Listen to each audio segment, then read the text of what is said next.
Okay, good morning everyone and welcome to the Community Standing Committee meeting for the Wednesday the 8th of September, and welcome councillors, welcome staff. Do we have any requests for leave of absence? I don't believe so. We've got everyone here.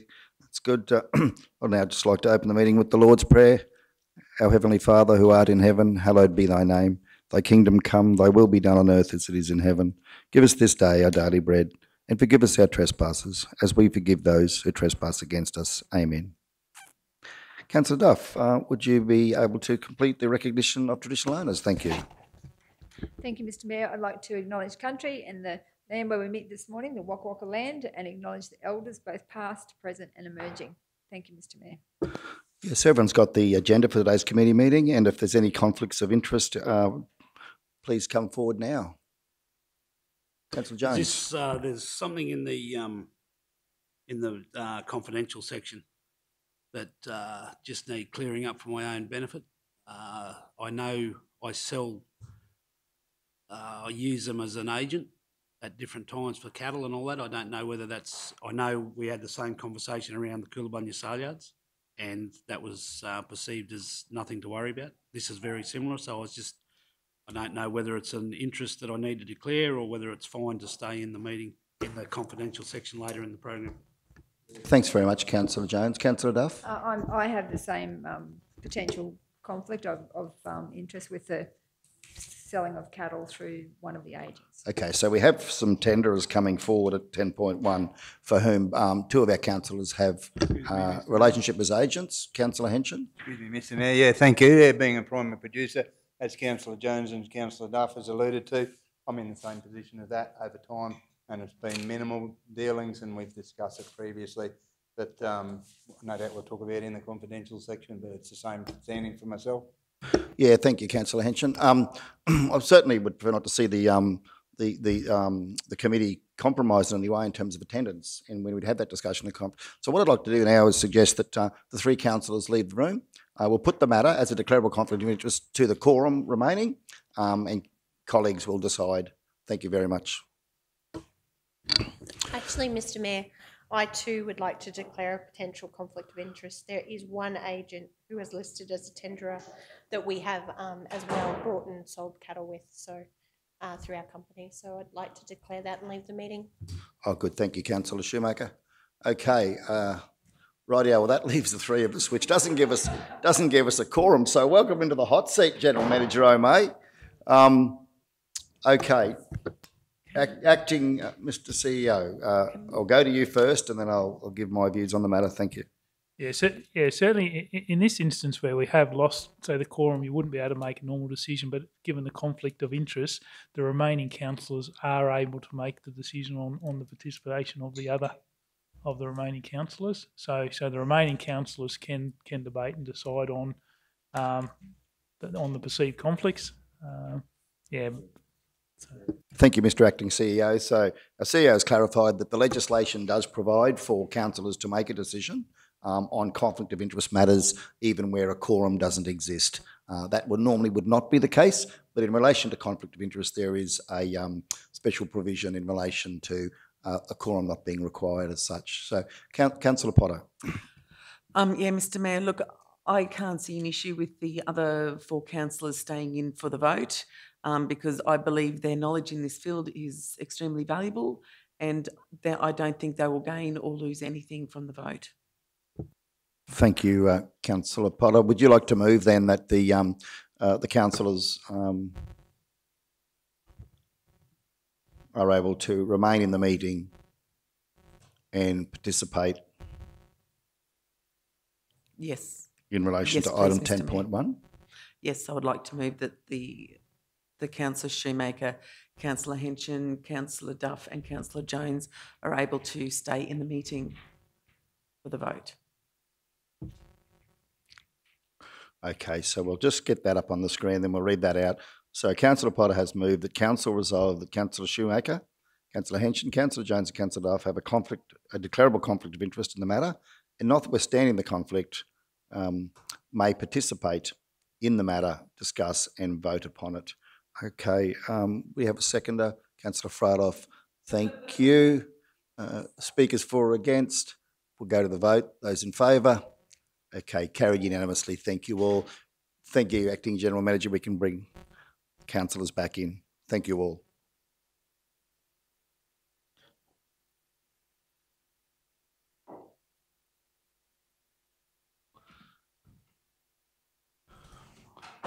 Okay, thank you and welcome back, councillors. In accordance with the legislation, the remaining councillors have considered the matter and have determined by resolution that all councillors may remain in the meeting for item 10.1, as we believe that you can act in the public interest on the matter.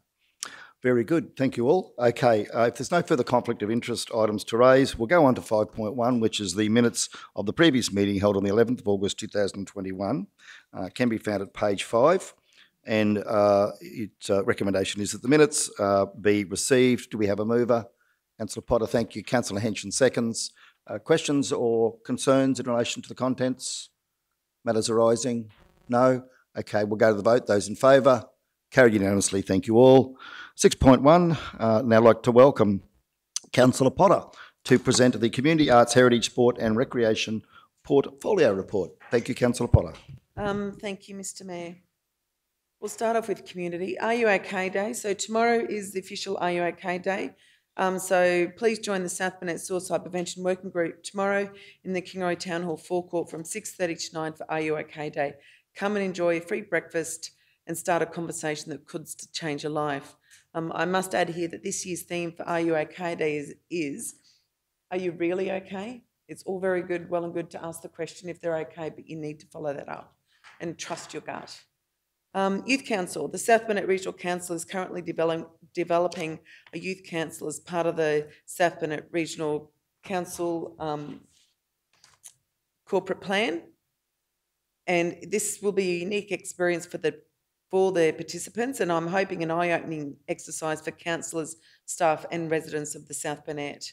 This will be an ongoing council as the youth in our community need to have a say in the future of the South Burnett. They are the next generation of councillors, mayors, CEOs, managers, town planners, engineers, administration officers, librarians, gardeners, mechanics, graziers, and the list goes on. So I feel that this is coming up in the next vote, Mr Mayor, so I'm looking forward to that one. South Burnett Partnerships for Kids. South Burnett Partnerships for Kids were very excited this morning to receive a South Burnett Collaboration Practice Award. This award recognises groups or organisations that have worked collaboratively and partnered together to deliver service and provide innovative practice which gives positive outcomes for clients and their families. The South Burnett community prides itself on the strength of relationships across our service providers and our ability to come together to work towards a common goal. And I would just like to, what's written on the back of the award that was given to us, with the amalgamation of the Under 4s and Partnerships 4610, Partnerships for Kids 4610, the South Burnett Partnerships for Kids was formed. This group organised the Under 8s Day in the Park, along with getting many services together. It was great to see families, children and services having a great day out and showcasing many of our community services and supports available to the South Burnett community. Last year was the inaugural Family Phone Fast Challenge, which is looking to grow bigger this year. Behind the scenes, there is development of service brochures, Facebook pages and organising of educational activities and events through the schools and library services. We feel very honoured to actually have received a collaboration award along with all the worthwhile recipients that received their awards today. With the library, there is quite a bit of stuff happening in the library. What I might do is just mark that as read, if everyone can have a read through that, because we've got the book week rack up, we've got the library stats. The staff visited 8 schools in the area. The library hosted 2 kindy sessions. The Nanango Library held storytime sessions for the Beamy Early Learners and St Patrick's. The Proston Library hosted the e-kindy group, and the Wando Murgan Library celebrated with dress-up and rhyme time sessions. And just under 100 children completed the scavenger hunts across the region. So thank you to everyone involved, and it was a really great time. I think the Mayor even went and saw some of the costumes from some of the homeschooling kids over in the library, which was fantastic to see. We've got the Stitch and Chat group at the Wando Library. which is the first Wednesday of each month from 2 p.m. Bookings can be made by contacting the Wando Library. The free school holiday fund, so have fun for free at your local South Burnett Libraries branch to help keep boredom at bay. During the upcoming school holidays, library staff have been very busy preparing bright and colourful take-home craft packs, so be sure to keep the young community members entertained. These packs contain assorted craft items and instruction sheets that explain how each craft is created, and the packs will be available from collection from the Blackbutt, Kingroy, Murgan, Nanango, Proston and Wando libraries from the 20th of September to the 1st of October. Our library staff do an amazing job here, Mr. Mayor. We have the best library staff ever. So I'm very grateful to them and the job that they do. Blue Gum Farm TV. The South Burnett families are invited to join the vibrant cast of the Blue Gum Farm TV as they present their live show Dillaroo Drive, tailored especially for children in regional and remote areas. The Dillaroo Drive celebrates the everyday lives of Australia's bush kids and champions the work of their farming families, presented by an outstanding cast of educational entertainers. The Dillaroo Drive incorporates song, dance and storytelling to take the audience on an imaginative and interactive journey of rural Australia. The program also offers local children and special theatre masterclasses exploring theatre arts in a workshop environment. Classes are held prior to the Dillaroo Drive show time and mentored by the cast of the show. The wonderful opportunity for regional children to experience the thrill of performance while gaining new skills and building confidence, with a focus on providing quality arts and educational programs for kids in the bush.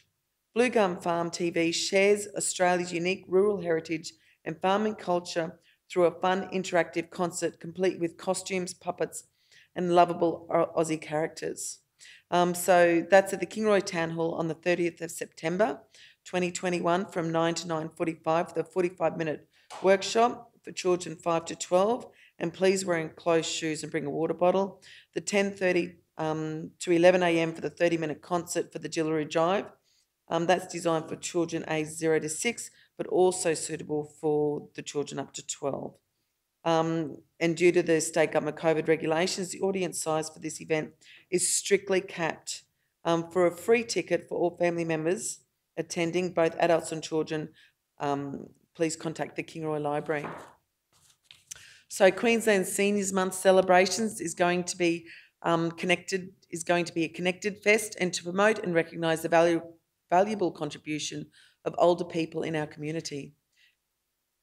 Seniors Month will be celebrated by the South Burnett Libraries with a series of events that help support and connect older people living in our region. As more things in life move online, from social and leisure opportunities to accessing day-to-day services, it is increasingly important that the community members develop their digital skills. To encourage this development, a series of information sessions hosted by a community ambassador from NBN Local have been scheduled across the region with locations and topics as follows. So on Tuesday the 5th of October, they'll be at the Wando Library from 10, the Murgan Library from 12 and the Proston Library from 2. They're all streamed. And also on Wednesday the 6th of October, we've got the Blackbutt, the Nanango and the Kingroy Library for those ones. So please contact the libraries to book your spot for that one. Be Connected Mentoring at the Murgan Library on 28th of September. The NBN Local Community Ambassador will host a Be Connected mentoring session at the Murgan Library from 10 to 12. Be Connected is an Australian-wide initiative empowering all Australians to thrive in a digital world. Those wishing to take part in this session are encouraged to contact the Murgan Library. Author Talks with Amelia Olsen. The Kingroy Library will soon be hosting local author Amelia Olsen, who has recently published her first book, Dirt and Dust. Dirt and Dust is a tumultuous story of the circumstances surrounding the death of a family member, told by 18-year-old Riley and his mum Amelia, who rode 1,400 kilometres on dirt bikes to the tip of Cape York, the most northern point in Australia. For more information about this author talk will be available on the South Burnett Library's Facebook page. Arts, creative recovery training. Creative recovery training is being offered to help grow your skills and connect you to a wide network of community facilitators. participation will better equip you to support your community in difficult times. At the end of this training, you will understand the ways trauma impacts on our communities and how best to plan and present support programs. Have a planning framework to support community project planning and facilitation. Have resources and skills to support community project development with a disaster context. Be connected to like-minded people.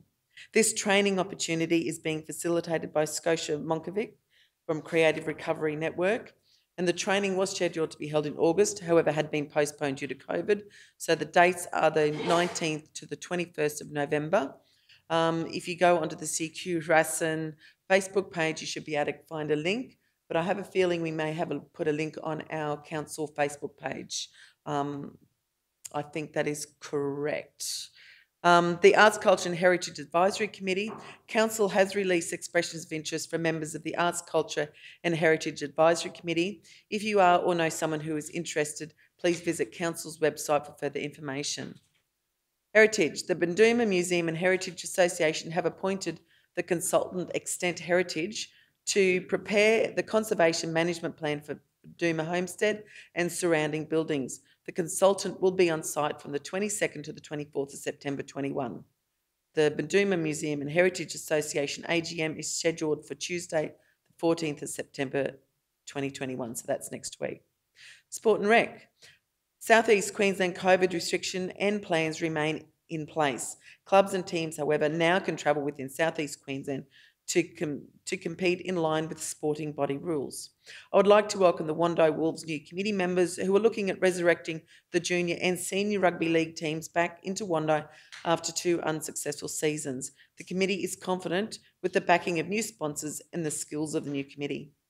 The Wando Combined Sporting Committee is currently working to reunite and is being assisted by the Sport and Recreation Area Coordinator as well as council officers with the aim to have a working committee established by November-December in readiness for the 2022 seasons. Following the successful grant of the Kingaroy Junior Cricket Club, they are very close in commencing the building of the new compliant training nets in River Road. And the South Burnett Mountain Bike Club are continuing on a path to a bigger and better things. This new technical sections added to the existing network of tracks at Goodenbrook Dam, and the club is hopeful to have a high-level cross-country area very soon. And there are a couple of pictures there on that report as well of the Blue Gum Farm and some of the library staff. So, Mr Mayor, I'd like to move that my Community Arts, Heritage, Sport and Rec portfolio report be accepted. Thank you. Thank you, Councillor Potter. Do we have a seconder? Councillor Fraloff, thank you. Questions, councillors, in relation to the report? Councillor Jones. Yeah, not so much questions, Mr Mayor. I just want to highlight the fact that the Wandai Wolves, in Councillor Potter's report there, the senior and junior rugby league unsuccessful seasons, I'd like to acknowledge the fact that I think they were very successful in the fact that they struggled through. They got a flogging every week and their players continued to turn up. The committee members down there continued to try and work through a season that was very difficult for them. So it wasn't unsuccessful at all in my eyes. I think they've done a wonderful job and they've got to a point now where they've got new committees, new sponsors and all that, and I think the Wandai Wolves will come back bigger and stronger. So congratulations to them. The Kingaroy Junior Cricket, I just want to acknowledge them also. They do a wonderful job. When I was growing up, if you couldn't bat and bowl and all that sort of stuff and play pretty handy cricket, you didn't get a game on a Saturday morning. But again, this Kingaroy Junior Cricket Association is doing everything they possibly can to keep the junior cricket boys and girls involved, and they're doing a wonderful job. So 2 of those things I just wanted to highlight. And the other thing, the South Burnett Mountain Bike Club, with their works that they're doing out there, I'm happy to acknowledge the fact that the Western Downs is starting the construction of the Bunya Mountains Mountain Bike Club, or tracks up there, and they'll be completed in the next 8 months. So adventure tourism is well and truly underway, and the South Burnett Mountain Bike Club are doing a great job to try and capitalise that. So in those reports, there's 3 highlights for me that come out in the Sport and Rec. So congratulations to all those groups that are continuing to do wonderful things in the community. And a good report by Councillor Potter. Thank you, Councillor Jones. Councillor Duff. Thank you, Mr Mayor. I'd also like to acknowledge Councillor Potter in that great report, and also the fact that the Are You OK Day in Kingaroy tomorrow. But we've also got the Murgan Business Breakfast tomorrow morning, so I've contacted Mark Smith, the president, only this morning and we're going to theme the breakfast for Are You OK Day? And I'm going to work with Councillor Potter and get some flyers and things to the breakfast because it's very important that we acknowledge that important day because we've got huge issues with suicide across our region. I also want to flag that Proston is going blue for men's health and they're having a big event on the 18th to support men's mental health and they've already started to blue up the town of Proston. So, and I also wanted to flag that the grand final of the footy is in Cherbourg this weekend. They're pretty excited about hosting that, Hornets versus the Mustangs. So that's going to be a big day for Cherbourg and for our region. So I just want to flag those 3 events. But congratulations, Councillor Potter, on a great report. Thank you. Thank you, Councillor Duff. Councillor Potter. Thank you, Mr Mayor. I just wanted, Councillor Duff, I'm very sorry that you're going to have to wear blue for Proston. So there's that. But the other thing is, look, I know everyone says, Are You OK Day? It shouldn't just be one day, and it really isn't. Are You OK Day should be a question we ask everyone every day, but this is just a day to reinforce that fact that we need to ask that question. I attended the Are You OK Day online training session about a month ago, and we were discussing what different companies do, and there was one company that gave their staff half an hour off and 2 coffee vouchers. So each of their staff members could go and take somebody for coffee and come back to him, the manager, and report how they went and how they felt for it. So, and that had a huge impact on that particular organisation down in Sydney. So, look, I just want people to realise that by asking the simple question, they really do need to follow it up with, are you really okay, which is this year's theme, and keep that question up every single day of the year. Thank you. Thank you, Councillor Potter. Councillor Shoemaker. Yes, thank you, Mr Mayor.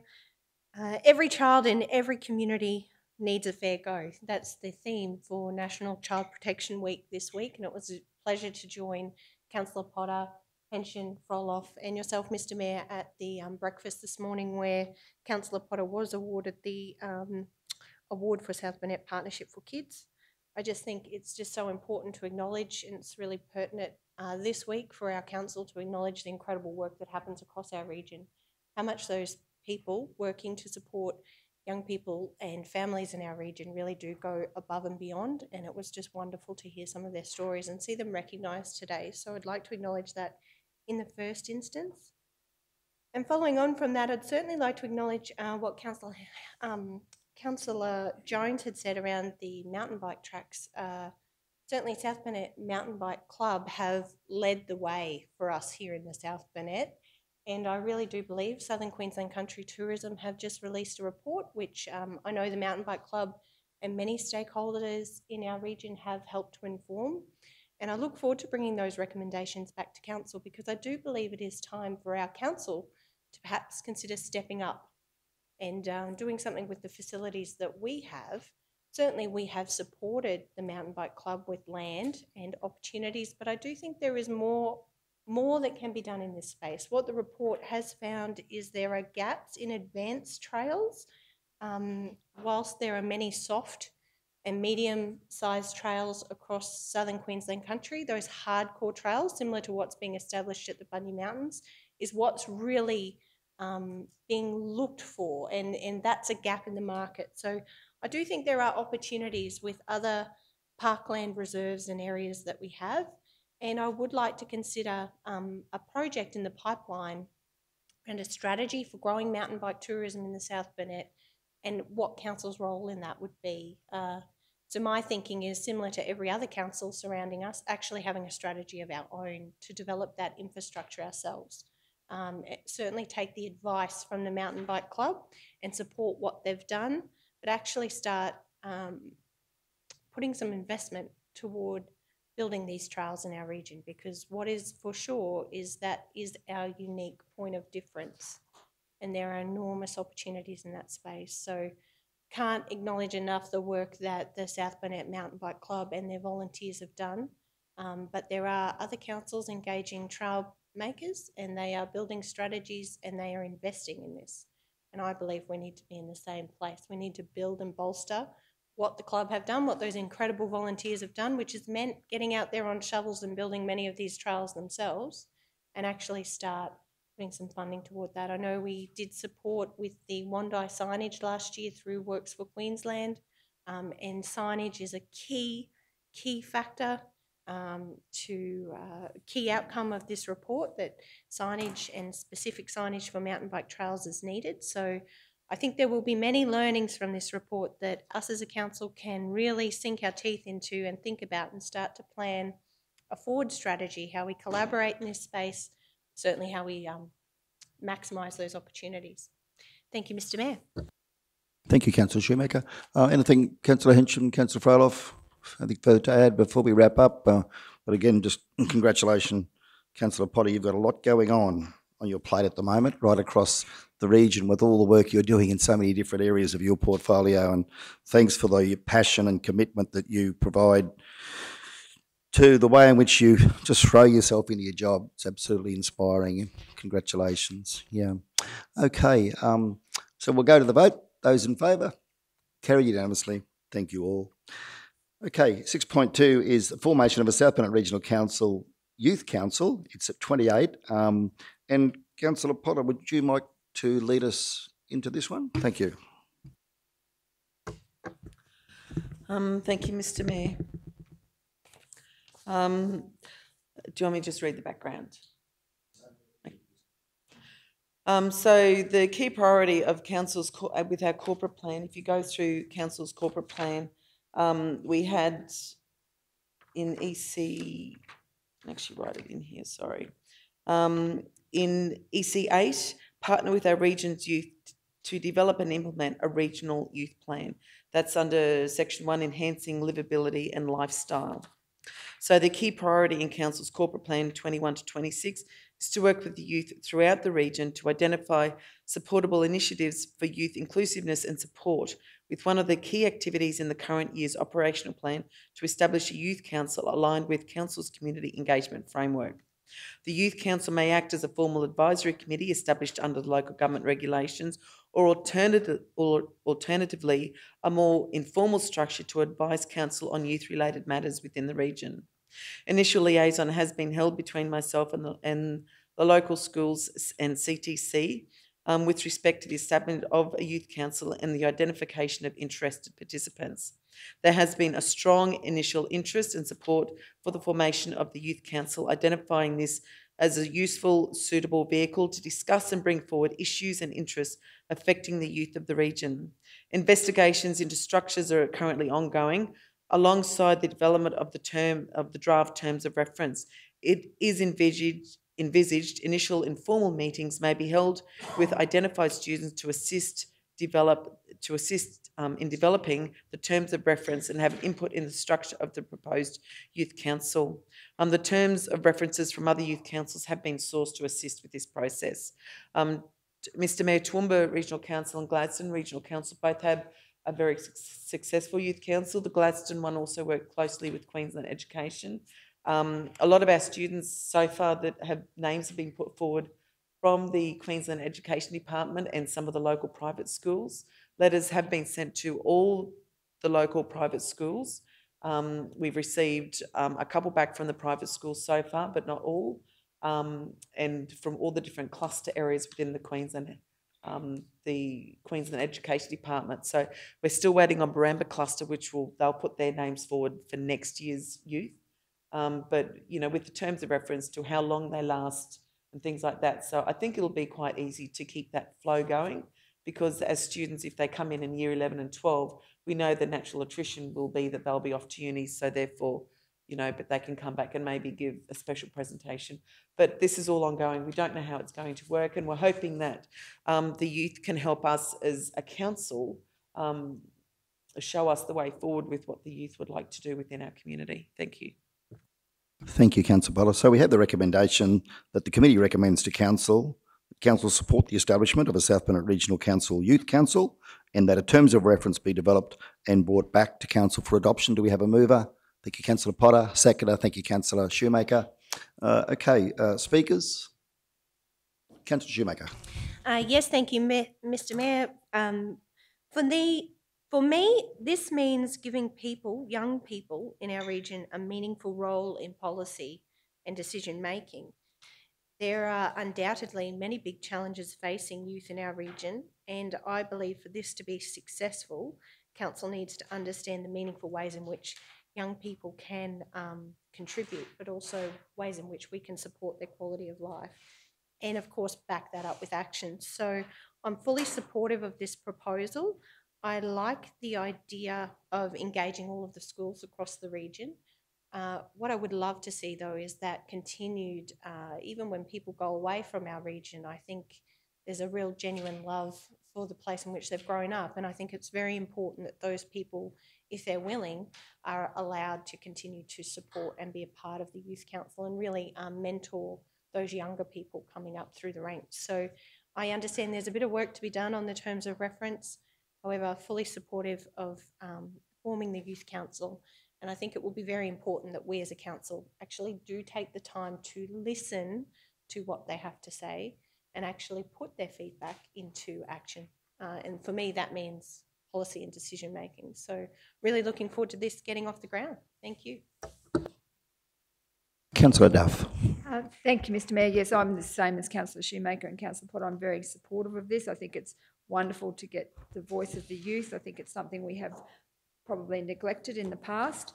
Really keen to continue the conversation and make sure that they actually feel like they have a say. I'm wondering whether we could invite them on a regular basis to the community engagement days to present, and also I'd love to see if we could have like a mock council meeting with the youth. Like, I just think it'd be a wonderful event. So I think that's something we need to work towards as well. Thank you.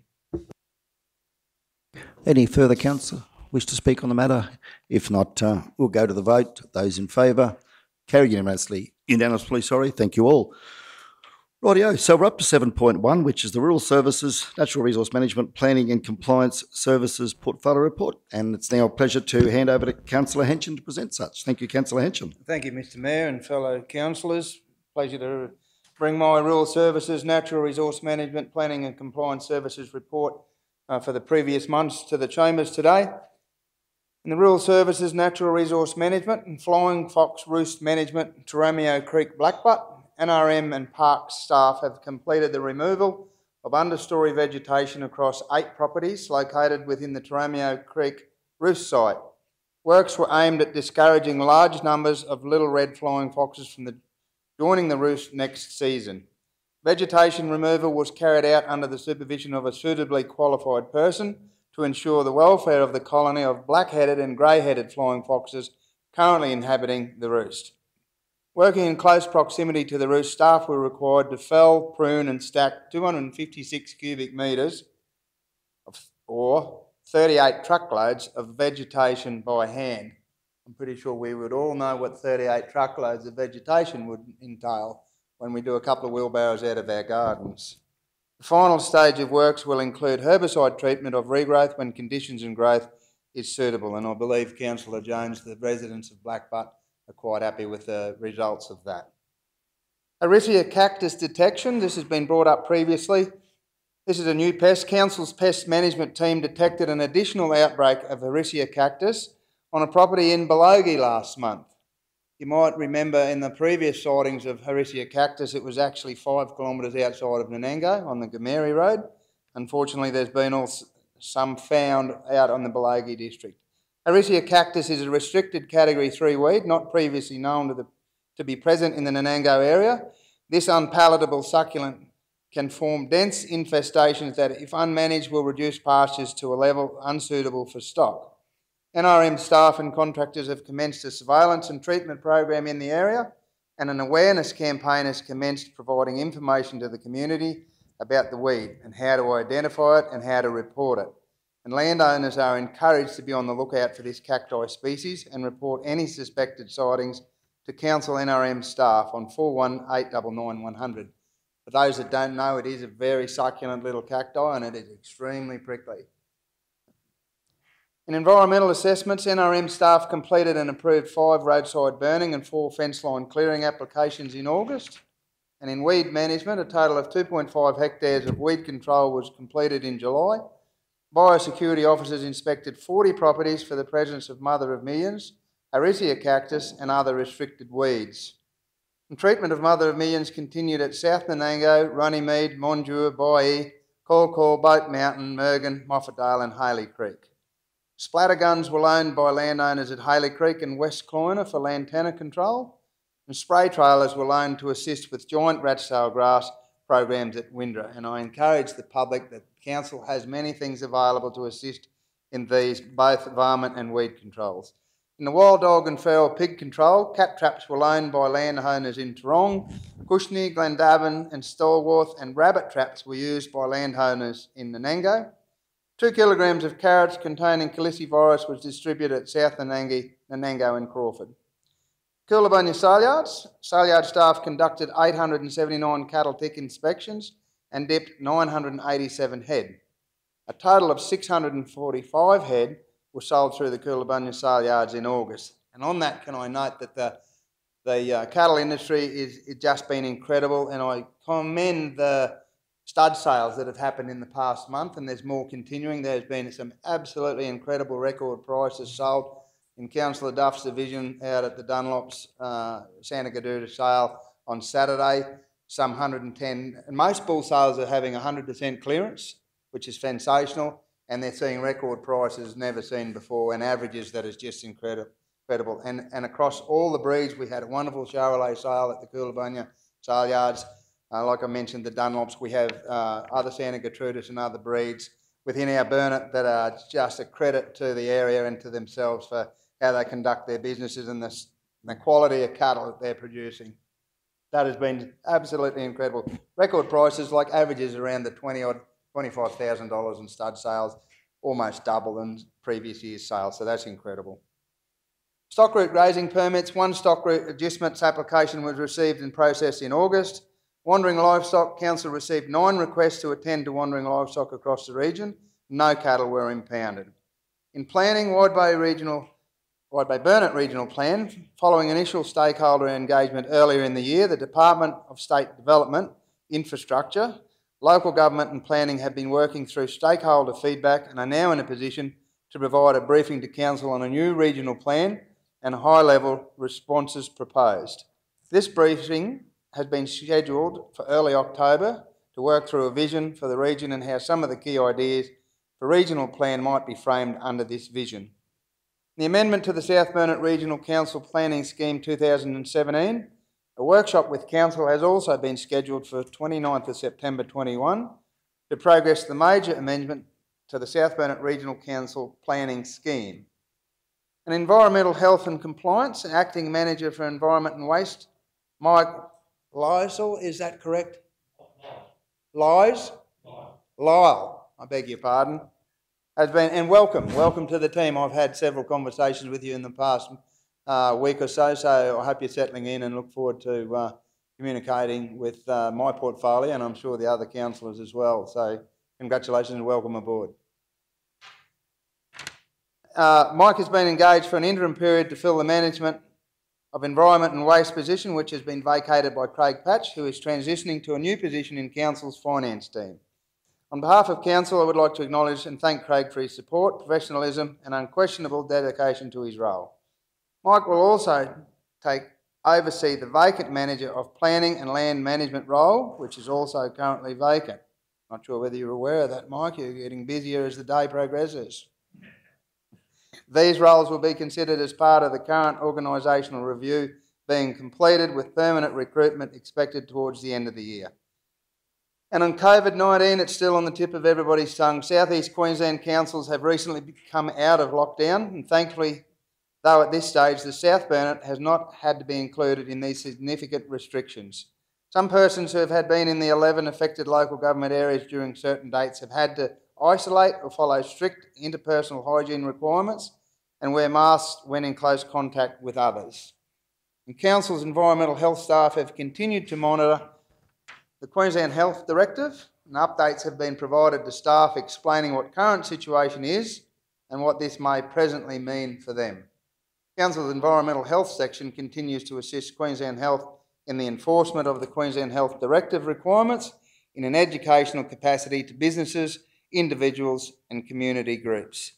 With that, I'd like to move that Mine, Rural Services, Natural Resource Management, Planning and Compliance Portfolio Report be accepted. Thank you, Mr Mayor. Thank you, Councillor Henson. Do we have a seconder? Yeah, thank you, Councillor Potter. Speakers? Councillor Duff. Thank you, Mr Mayor. Just wanted to congratulate you on that report, and also, yes, the sales at both sales at Proston, the Fox Sander sale and the Dunlop sale were record prices, just amazing amount of support there, huge clearance. No, I didn't buy one. The other one, I just wanted to, through you, Mr Mayor, just a question to GM O'May. Regarding the planned workshop on the 29th of September to progress the major amendments for the planning scheme, have all the submissions to date been captured in preparation for this workshop? Through you, Mr Mayor. So we've collated all of the submissions. The idea of the workshop, so we'll have our planning consultants up here on that day. So councillors will receive a calendar invite later in the day. So that just on that day is the fifth Wednesday. So you don't have a standing committee or a committee meeting. So it is a free day. So that's what we've picked. So the idea of that workshop is actually to run council through each of the steps through the of the process. But we can also drill into, like I don't envisage we'd be going into each submission and at that detail at that stage. So it's probably more that introductory. But we can actually, I might get the team look at collating those, so at least we can have a summary of what's been put in. So not necessarily work through them, but the idea is actually to get with council and talk through the process, and I suppose get feedback from council if there are things in the process in the amendment that we need to include. So yeah, it's that initial work shop to kick it off and get council on the same page. But yeah, definitely can take that feedback and bring back probably a list of those sort of submissions. But yeah, the idea wouldn't be to work through them all at that stage. Yeah, thank you, Acting CEO. Councillor Duff, are you comfortable with that response? Really keen to ensure that all of those people who have put submissions for the developers, it's all been captured. So just happy to have a continued conversation at that workshop. Thank you. Okay, Councillor Shoemaker. Yes, thank you, Mr Mayor. I just wanted to note the Wide Bay Burnett Regional Plan, how important that is and how significant that is for our council looking ahead. That is the next generation of statutory planning, and from a land use and certainly infrastructure planning perspective, so critical that we really get that right. That's looking 25 years ahead. Really looking forward to the workshop scheduled for early October, and recognise that this plan will inform how our region will grow and respond to growth over time from both a state and local government perspective. So it's so important that every councillor is at the table with that and really bringing the views of their community forward. Thank you. Yeah, through you, Mr Mayor. Just make a comment on that workshop. So that one's going to be, we've confirmed that in with the department to schedule it in on the afternoon of the 6th of October, so the afternoon after the Infrastructure Standing Committee. So yeah, we're aiming for when council's available. Probably a key point with the regional plan is since it kicked off earlier in the year, you understand council's been through the process and we've adopted our own regional development strategy. So that's a key document that will feed into that plan that wasn't available at the start of the process. So it's great that that document is there. We provide that to the department. So yeah, that can be considered in part of that process. Right. Yeah, thank you, Mr Acting CEO. Any further speakers in relation to Councillor Henson's report? Probably just in wrapping up, want to first again, as Councillor Henson said, welcome Acting Manager Mike. You have got a big portfolio with all the things that you've taken on board, but hearing you're doing some wonderful work already, so welcome aboard. I would like to formally, through the meeting, acknowledge the work that our compliance staff are doing in relation to overgrown allotments and abandoned vehicles and so forth on our roads. There has been some criticism in the community about the fact that they are enforcing those policies and bylaws of council, but they do a really challenging job. having to issue infringement notices, etc. And I don't think it's a job that is for the faint-hearted, but I'd like to formally acknowledge and congratulate Mr. Acting CEO. I'm sure everybody in the room would support the wonderful work that they're doing in looking after the visual amenity and the safety of our region through the work that they do. It's absolutely tremendous, and I think we should give them our wholehearted support. So I'd like to say that. Further to that, I also wanted to acknowledge the wonderful work that's clearly been done by the staff in moving 38 truckloads of vegetation from the Toromeo Creek down at Blackbutt in close proximity to the roost of flying foxes. Staff were required to fell, prune and stack 256 cubic metres of vegetation by hand in what was clearly a challenging environment, to say the least. So when you think about what it must have been like for them to be down there doing that, that's an absolute credit to them, I would think. I would like to also formally acknowledge the staff for the work they did there, Mr. Acting CEO, if we can. Thank you. Okay, so if there's no further speakers, we'll go to the vote. Those in favour, carried unanimously. Thank you all. Okay, 7.2 is the Natural Resource Management Operational Update at page 32. Welcome, Acting Manager Mark, and we'll hand over to you to present the report. Thank you. Thank you, Mr. Mayor. So Councillor Henshin has taken us through the portfolio report, and a lot of that information is repeated and I guess in more detail in the NRM report. I guess the highlight is the removal of the vegetation at Blackbutt. It was a huge task, very manual operation, and but very, very well coordinated and between the Parks and Gardens crews within the different zones or areas of or crews, if you like. So they learnt a lot of new skills in terms of clearing and dropping trees and various things like that. And they observed the different skill sets of other crew members and they passed on those skills. So it was a really beneficial exercise, something totally out of the ordinary for them. And also it was a learning curve, obviously, and I guess the element of the flying foxes in terms of the work they were doing was another dimension to what they've normally used to.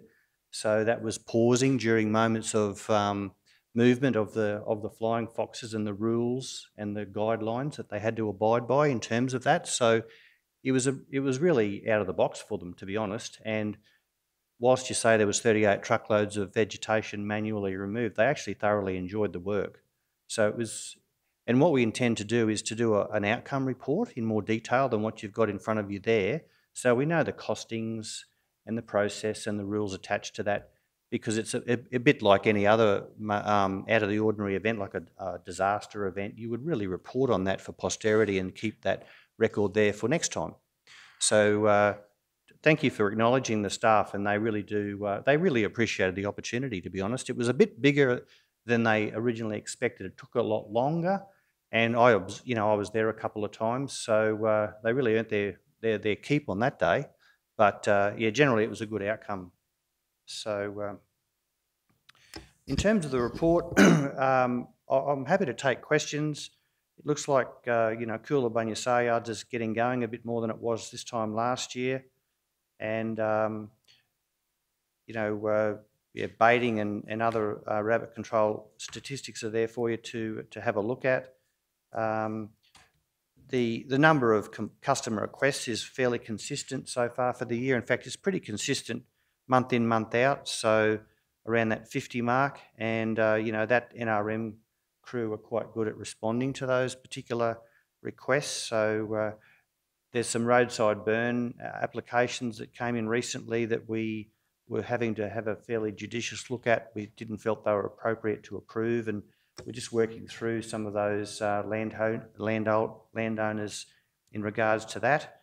And generally speaking, it's been a good month in general. And of course, most of the resources this month were tied up in that in that particular removal of vegetation at Blackbutt. That dominated the month, particularly for the coordinator. So, so I'm happy to take questions, Mr. Mayor. Thank you, Acting Manager. Mr Acting CEO, did you have anything to add?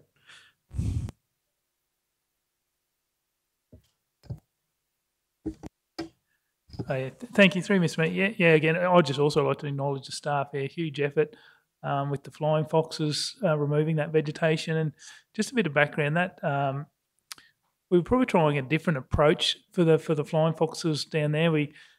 Councils have struggled with flying fox roosts across the state, across the country. There's been a lot of relocation attempts with flying foxes. I'm not sure the exact figures, but they probably rate at about 50% success rate. We've certainly heard stories recently, nearby neighbours spending $500,000 relocating roosts to just relocate to another part of the town and cause a problem there. So this was actually looking at trying to make that area, and we could have went down the track of trying to relocate this roost. May have been successful, may not have been, may have shifted them into the town somewhere else. But there's no guarantee they wouldn't have come back next year if we did relocate. So this is trying a different strategy. That habitat reduction, had the experts out, and the advice was if we could remove some of that understory, so to make that habitat less attractive to the flying fox. So this, it's certainly a big effort, but that was probably trying to look at a more of a permanent solution. That the understory was basically probably a mix of noxious weeds and unwanted vegetation to a general extent. So, it was probably really just a different approach to try solution there, given flying foxes are so difficult to work with. The team were working on, there is a code of practice that they had to, and that's why they strictly had to adhere to a number of rules around this. And we were, as much as we would have wanted to get the machines in there and get it over and done with, that code of practice is the only tool we have to work with. So we do have to make sure that as a council, as industry, we don't bugger it up for everyone else and have the government come and say, no, you can't. So there was a lot of constraints. So just well done to the guys, and hopefully there has been a big reduction. So little reds have left, and we hopefully won't come back. I think there is a resident population there. I'm not sure whether they will remain similar to Proston if you've got those small numbers. But hopefully it's been a very successful program. So well done to the team. Thank you, Mr Acting CEO. It's recommended that the NRM operational update be received for information. Do we have a mover? Thank you, Councillor Henson. Secondly, Councillor Shoemaker. We'll go to speakers now. Sorry, Councillor Henson. Yeah, thank you, Mr Mayor. Just quickly, and Manager Mark, and I just wanted to bring to people's attention in the fire management, we've seen the last 6 weeks hay off quite considerably, and of course our roadsides is where the majority of the grass is, so I encourage the locals to be diligent about the amount of fuel that is on roadsides and reserves and stock routes and the like, and be in touch with their local fire brigades and rural fire brigades, because they're there to help. I've had many conversations already with the fact that it's haying off, and only this morning coming into town early there was an incredible frost on the low spots, so that takes the vegetation, the green vegetation out. And like I said, we've had little rain in the last 6 weeks, which has been a little disappointing. So I just encourage people to take on board their rural fire brigades and their fire wardens. Talk to the guys, they're there to help. But it is an issue and will be an issue if we don't get some spring rain. So I'd just like to highlight that. Thank you. Thank you, Councillor. Councillor Shoemaker. Yes, thank you, Mr Mayor. Certainly, I'm a big believer culture is everything, and I just wanted to acknowledge that's an excellent story, Manager Watt and GMO May. How fabulous that we've had teams out there learning some new skills, getting to work together, learn with each other, and I'd just like to acknowledge your leadership in actually tackling what was not an easy problem to solve and finding a resolution that has certainly an outcome that has worked for the community and has also delivered on some gains for our team and our staff. So just an enormous thank you for thinking outside the box and for certainly working together. It's just wonderful to hear those kind of stories in the chamber. So thank you so much.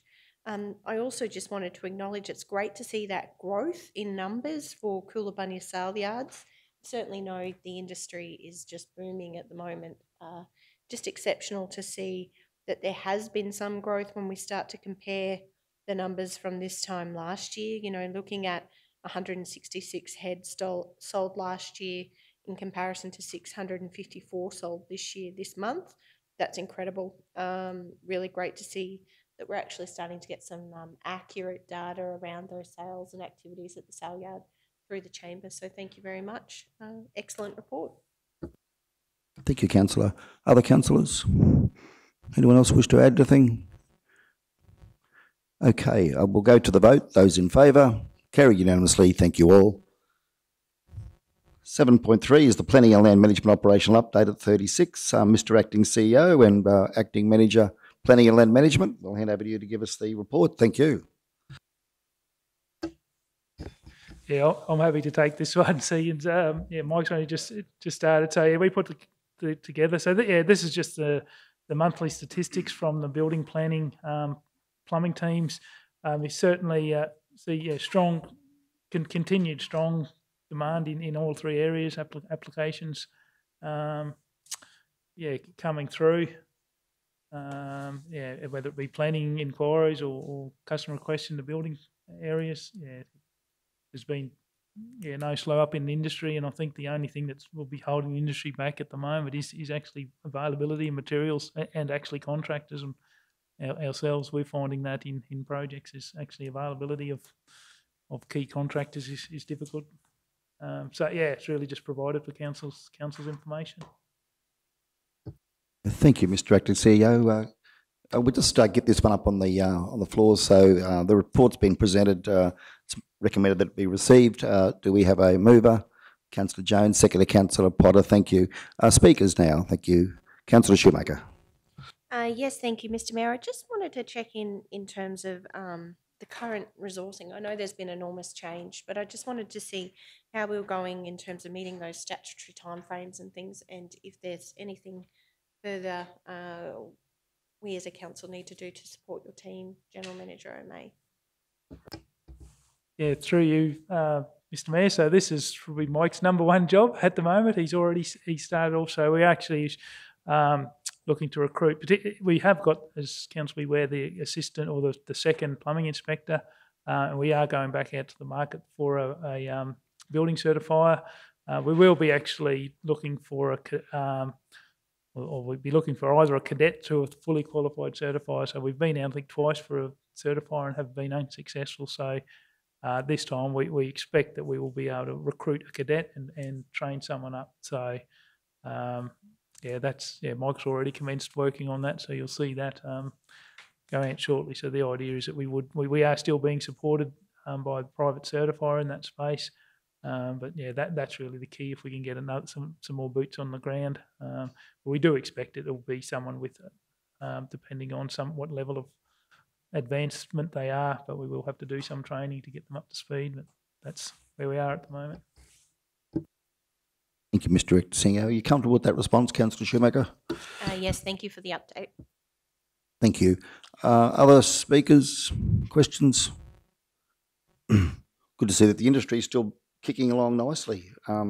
Let's hope we can see the materials flow and the labour shortage addressed, and we can ourselves get some staff on board, because I know our staff have been under the pump.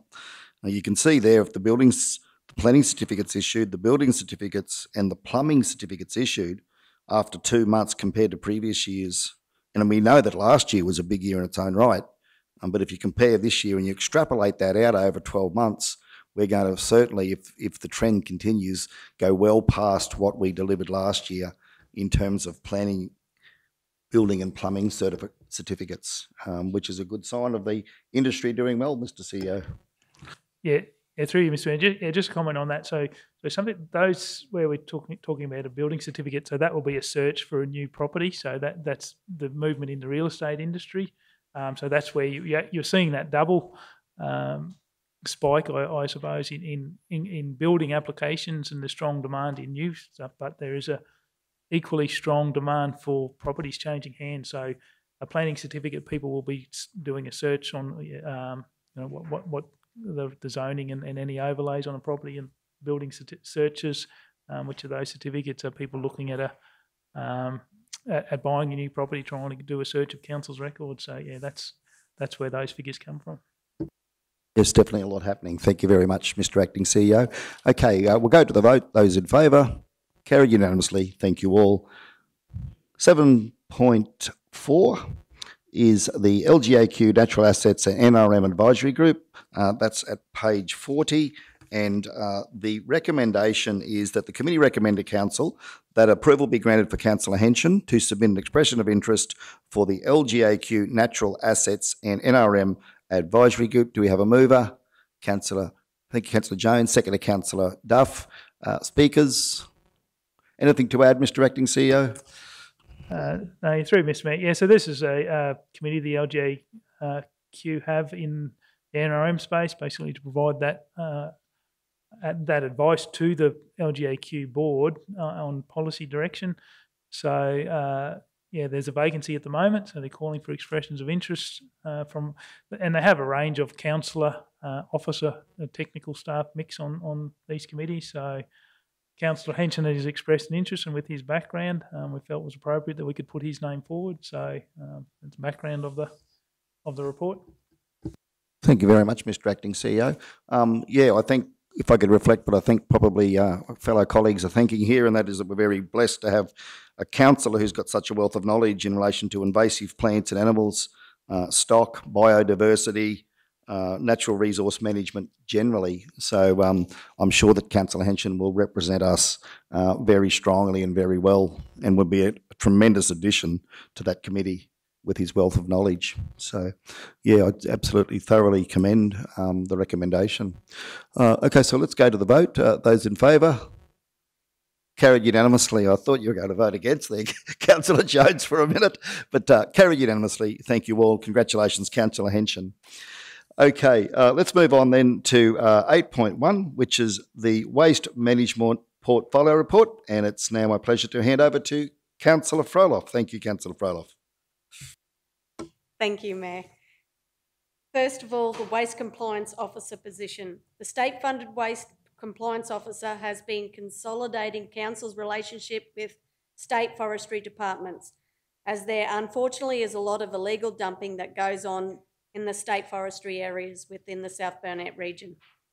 Our draft Memorandum of Understanding is presently being drafted to formalise this relationship and outline in writing what each entity is responsible for and how each government body may assist the other to combat illegal dumping throughout the South Burnett. This is a very positive step, as illegal dumping is a cross-governmental problem and we need to work together to improve it. And Cloyna Waste Facility. Unfortunately, there continues to be fires lit at the Cloyna Waste Facility, resulting in the damage to the community's waste assets at the Cloyna Transfer Station. Surveillance cameras have been installed in an attempt to identify the perpetrator and discourage persons from engaging in antisocial behaviour at this facility.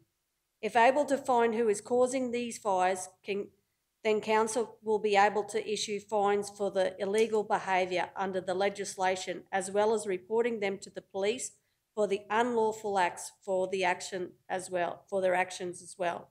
But on a positive note, Councillor Duff and I and the staff, some council staff, went out to Cloyna with the Cloyna State School, and we visited the Cloyna Waste Facility to witness their artwork on responsible waste disposal messaging converted into signs the day that were being installed. It is hoped that this project will help the Cloyna community to take some responsibility for their waste facilities and dob in a dumper, or encourage people to do the right thing at the facility. And Councillor Duff would totally agree with me that it was a fantastic morning with the kids from Cloyna School, and they're so beaming with pride to see their artwork up in the council facility. I'd like my portfolio to be accepted, please, Matt. Thank you, Councillor Froloff. Do we have a seconder? Yep. Yeah, thank you, Councillor Potter. Okay, speakers. Councillor Duff. Yes, I'd like to just follow up on what Councillor Froloff said. I'd like to congratulate the staff for working so closely with the students. They were very, very proud to hang their drawings at our tip, and I know that the teacher, one of the teachers said that there's not many points of interest in their community, and the Cloyna dump was one they said was a point of interest for their whole community in Cloyna. So they were very proud to be part of that project, and it was the council and the school and the community working together, which was fantastic to see. Thank you, Councillor. Councillor Shoemaker. Yes, thank you, Mr. Mayor. I just had a question in terms of how that initiative came about. Just curious as to whether it was the school who led that or if it was council, and if there are opportunities, maybe we should be considering how we can embed that learning or education process at other facilities in our region. Thanks, Councillor Shoemaker. No, it was, I think that the students of Cloyna State School had witnessed firsthand of the damage that has been happening out at Cloyna, and the teachers got together and wanted to do something, how they could get it out to the community not to do the arsons, the fires. And so the kids all got together and each one has taken one area like grass, oils, what was the other ones? Metal, green waste only. The only thing I regret is that signs should have been bigger. Like, they are fantastic signs. And the kids explained they got to put them up on the pole with, Gavin Evans, one of our workers, and have a photo taken with the council staff and the kids, and they explained, and just hopefully we'll be able to do that. I'd love to see that with Nanango State Schools getting involved and all the other schools and getting these signs out there so the kids can teach the parents, the adults, of what to do, have some respect for these facilities. So hopefully this will be going around the South Burnett. Yeah, through you, Ms. Mee. Yeah, so this was certainly an initiative of the Waste Compliance Officer, the officer we have with North Burnett and Cherbourg. And she is actually working with the Murgan State School at the moment. So the idea is, exactly as Councillor Proliver says, is to extend it further out. So yeah, as soon as it come on board, they were jumped on board. The Waste Compliance Officer Marina has spoken to the Nanango State School last week. I think that happened. So yeah, it's a great initiative and been a lot of goals kicked in that space. Just a shame that we actually have to have a Waste Compliance Officer, but this is the good side of it, the education and that, rather than the compliance work that she's doing. Yes, I think it's great to have a positive story in there, and I know there's such an interest in that younger generation. We've had our environmental clubs from various schools actually meet councillors here in the chamber, and we know that awareness of taking care of the planet and doing what we can is really spreading amongst young people. And I just think, they are our next generation. They are amazing advocates, and certainly I know my children teach me new things every day. So I just think an initiative like this is absolutely fantastic to see. Kudos to the Waste Compliance Officer for finding a positive way to actually have this conversation and spread those messages through our community. And certainly I think an opportunity to go further afield with areas like Banark and Nanango. Certainly I know Kingaroy, we've met with residents who've mentioned, improvements to signage before. And I think having our young people actually design those signs and understand what actually happens at our waste management transfer facilities and meet our staff, what a great thing for our staff to actually, be acknowledged for the incredible jobs they do in our community. I think it's just wonderful. So thank you, and please keep up the great work. Any other speakers? Okay. Wow, what a great initiative. What a tremendously creative way to approach an issue, and there's so many wins out of that in terms of also educating and getting our young people to buy in on this issue and educate the rest of society. Wonderful. I'm also concerned, of course, about the amount of litter we see on our roadsides around the region, and I'd hope that as this program evolves across our other waste facilities, that we could perhaps even consider doing something on our roadsides where our young people put a message out there to those travelling through and to the older people, you know, to the adults travelling around in the region, that let's look after their environment, because it's going to be their future that we're littering in their waterways. So I look forward to seeing that work unfold. It's a tremendous initiative, absolutely. Okay, so we've got that there, so we'll go to the vote. Those in favour, carried unanimously. Thank you all.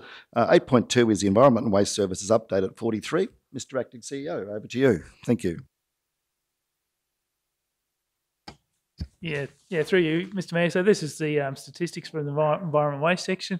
I'm happy, Mike, if I might hand over to our acting manager, Mike. He's been sort of working with the team and gone through these. So I'll let you sort of go through them if you like, Mike. Thank you, Acting CEO, and through the Chair, Mayor Otto.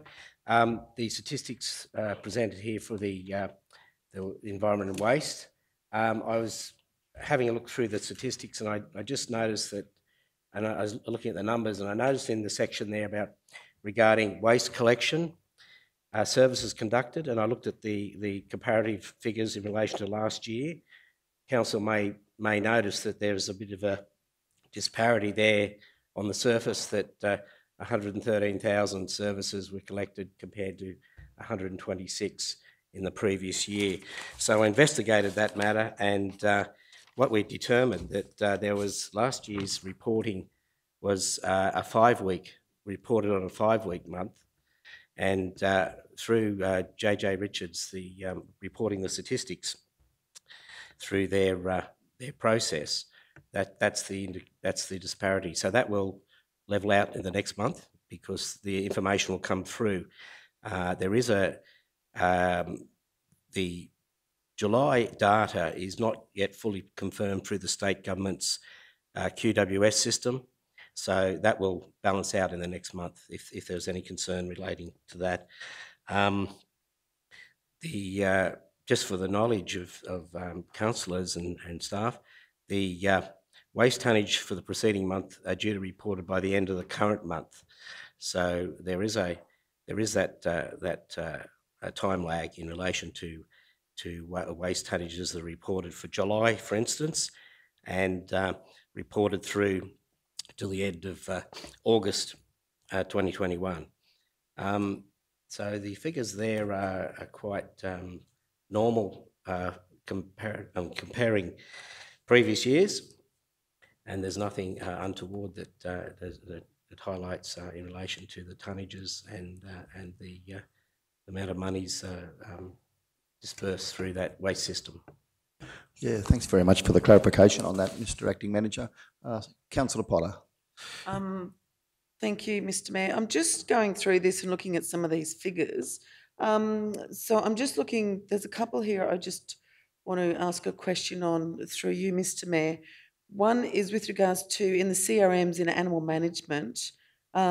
This time last year it was 134, but it says 342 for this year to date, from the 1st to the 30, from the 1st to the 7th to the 31st to the 8th.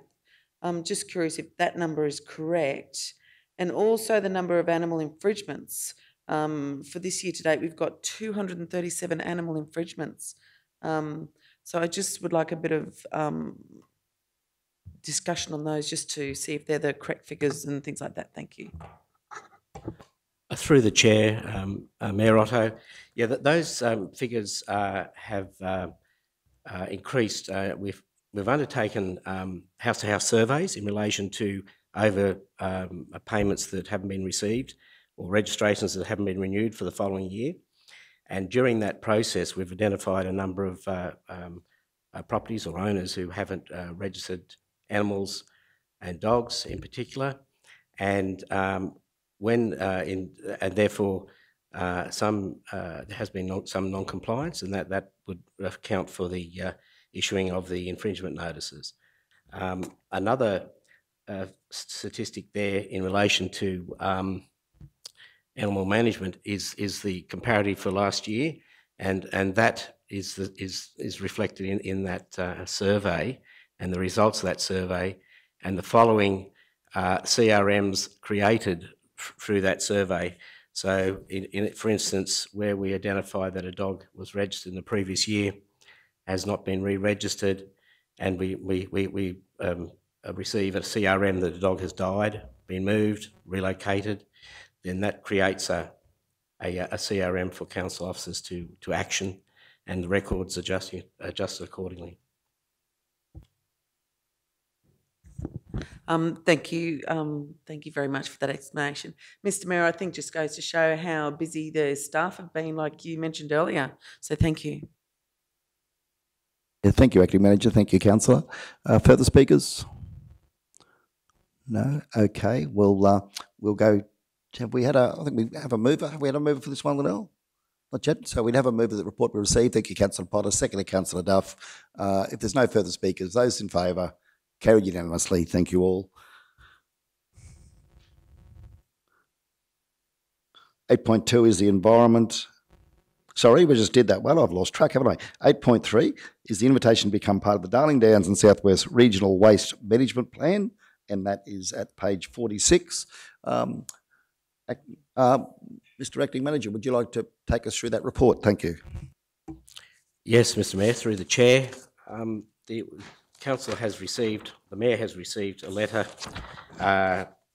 seeking, inviting the Mayor to become part of the Darling Downs South West Council of Mayors group in relation to the proposal for a regional waste management infrastructure plan for that group.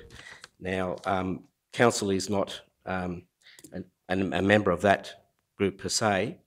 The invitation has been sent to the Lockyer Valley Regional Council in addition to the South Burnett Regional Council, and it's an ideal opportunity, I believe, to get on the ground in relation to waste planning, particularly in relation to waste strategy. And I have just highlighted there in the report that there is a great potential opportunities in relation to regional economic development relating to the waste industry. There's quickly evolving developments in the waste industry, and I just know of one company that I had dealings with in the Toowoomba Regional Council area that's setting up to recycle the hard plastics that can't be recycled at the moment, and that company is due to open their process by the end of the year. So they'll receive plastics and that are currently not being recycled. So that's an exciting opportunity because the greater reduction in waste going to landfill it's certainly a benefit to the environment and Council's bottom line budget in relation to waste management. So I have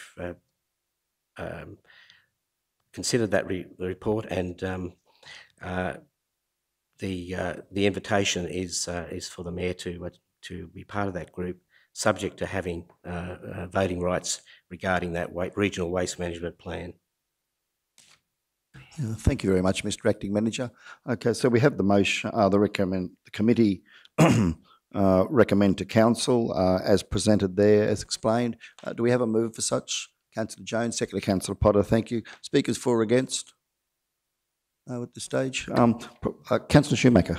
Yeah, by no means against the proposal. I think it's a wonderful opportunity to learn and partner and collaborate with other regions who share similar issues to us. I just wanted to understand from a strategic point of view, do we already have relationships like this around waste management planning and strategy with Webrock or other entities in the area, or is this different to those conversations that have been had in the past? Because I know there was and I'm just recounting, but a forward plan or strategy to use, I can't remember if it was Jindawi's waste facility or something like that. So I just wanted to understand how this, what this might look like, what we already have in place. Yeah.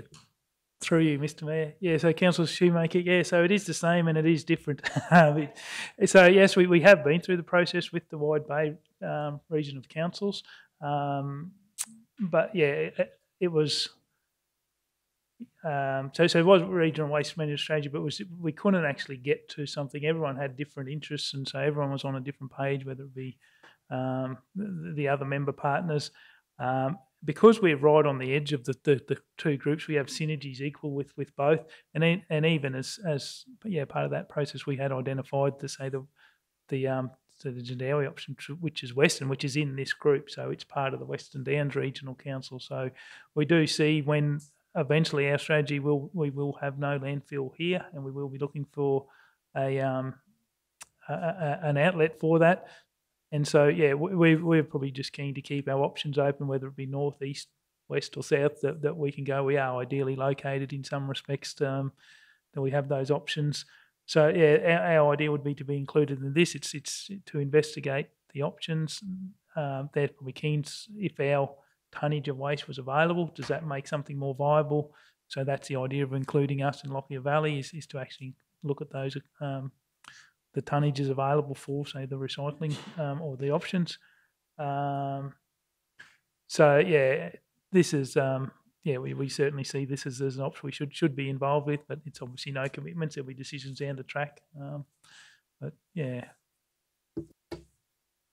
Comfortable, Councillor Shoemaker? Yeah, absolutely. I think it's a wonderful opportunity, certainly, to learn about what other regions are doing and understand our options looking ahead, and certainly note the rate in which waste, as we know it, is changing, and the view around waste as that climate conversation continues. I think it's really important that we take as many learnings as we can into our forward planning and strategy. So, no, fully supportive of this, and I think look forward to what you bring back to the table, Mr Mayor.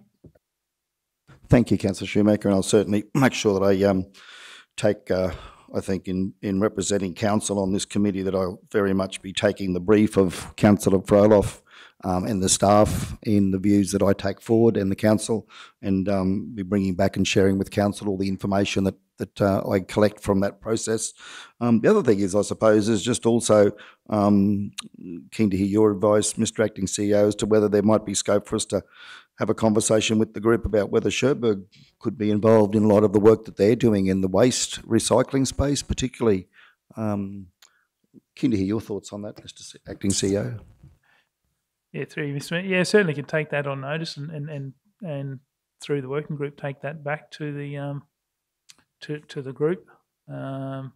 We'll certainly be keen for them to share their capabilities, particularly with their MRF and that with the group. So whether they're included or not, that certainly could be an area that could be explored by the project. Is what options that Cherbourg would present to the group.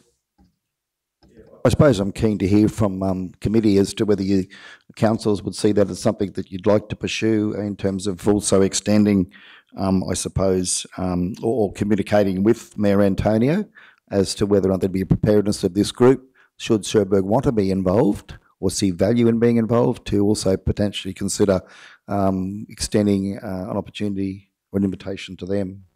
So thoughts of councillors? Councillor Duff?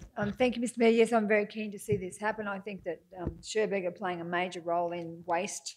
They're actually leaders in some respects, so I'm very keen to see that invitation suggested to be extended to them through you, Mr Mayor. Thank you, Councillor Duff. And of course that would be handled very sensitively with in liaison with Mayor Sando and also with Mayor Antonio and his group. Yeah. Okay, so we'll go to the vote on this one. Those in favour, carried unanimously. Thank you all. All right, so we're now on to 9.1. We have got a little bit to cover, so I'm actually thinking, how does the group feel about we stop for a break? Yep, so I might move a procedural motion that we adjourn for morning tea and that we resume at 10:45 a.m. Do we have a seconder? Thank you, Councillor Henson. Those in favour, carried unanimously. Thank you all.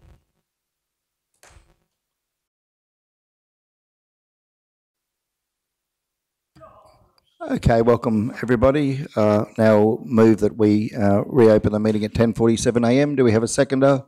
Thank you, Councillor Froloff. Those in favour, Carried unanimously. I'd like to now welcome Councillor Duff to present the Rural Resilience, Parks and Gardens, Property and Facility Management and Indigenous Affairs Portfolio Report, and that can be found at page 48. Thank you, Councillor. Thank you, Mr Mayor. So the first item is rural resilience. The town of Proston hosted the Long Drive for Drought. The community worked together to put on a long table lunch with tables joined together on the Main Street footpath, seating around 80 people. Brent Riemann from Peak Services led the drive, and part of the reason he included Proston was because of his visit to present the Butch Lenton Memorial Award of a $10,000 cheque to Proston, Queensland in 2019. Brent is the CEO of Peak Services, who hosts the award in conjunction with the LGAQ. Brent said that the Long Drive for Drought is to raise money for drought angels, but also to put money into small towns like Proston. It was a wonderful spectacle to see the 40 series Land Cruisers displayed right along the main street of Proston. The Proston school children also got a thrill when the students lined the footpath to watch the vehicles as they paraded past the school. It was great to have CEO Mark, Bronwyn, Barry and Grace from the media, along with Councillor Henson and Shoemaker in Proston to support the event. I'd like to thank Brent Riemann, Peak Services, the Drought Angels and everyone who came along, as I know it gave Proston people a real morale boost. Parks and Gardens. Parks crews are starting to ramp up the mowing after the recent rainfalls in Nanango, Murgan, Wando and Kingaroy, as spring is now upon us. Beautification has been undertaken in and around some of our villages. Crawford Entry has received a makeover, tidying up of overgrown vegetation and planting of propagated plants and sustainable resourced water-saving mulch installed. This has really opened the entrance to Crawford and the rail trail. The bollards that were installed at Memorandum have now been oiled and the existing fencing strained and renewed with steel posts where needed. Gardening is continuing in Wando, with gardens from Dingo Creek to the Wando Main Street now completed, and the school corner gardens planted with resilient long-life plants and ground covers. Garden beds have started to be removed at the Wando Timber Museum due to white ant infestation being found in the beds. Once removed, the area will be turfed. Wando and Murgan Park furniture has been cleaned. Varnishing, painting of timber tables, chairs and shade structures is being undertaken. Parks and Garden staff have been assisting NRM over the last few weeks with the removal of understory vegetation from the flying fox roost in Blackbutt. Together they fell, pruned and stacked a whopping 256 cubic metres of vegetation, 38 truckloads by hand. An enormous effort in challenging terrain with an audience of 1,650 flying foxes to manage. South Bend Regional Council is very fortunate to have such a positive, talented and supportive mix of people that make up our NRM and Parks team, and I want to take this opportunity to congratulate all involved on the fantastic job that was undertaken. Council staff have erected magpie signage throughout the town areas and rail trail, warning community members and visitors and hints on how to protect themselves. Council has been working with the Bunya Mountains Community Association Incorporated over the last 6 months in assisting with the revitalisation of Allen Sterling Memorial Park. Council has supported this community project with the installation of picnic settings, educational tree signage and a new Allen Sterling Memorial Park wooden sign. The committee would like to extend their appreciation to Council for help in assisting them to get this park bench to a usable state for our community. This park now can be utilised for community education, fun activities and repair some areas of the vegetation, such as replace some trees. Example, the red cedar felled a long time ago, presently only have one beautiful red cedar in Sterling Park. The Bunya Mountains Community Association on the 29th of September 2021 from 10:30am to 1pm will be hosting a fabulous nature-based family holiday activity where you can come and learn about our beautiful rainforest trees, plant trees to regrow the rainforest in the park, learn how to bonsai to create smaller trees and finish with a picnic in the park. You can donate $10 for a seedling tree to plant with your own name tag and can check on your tree next time you visit the park.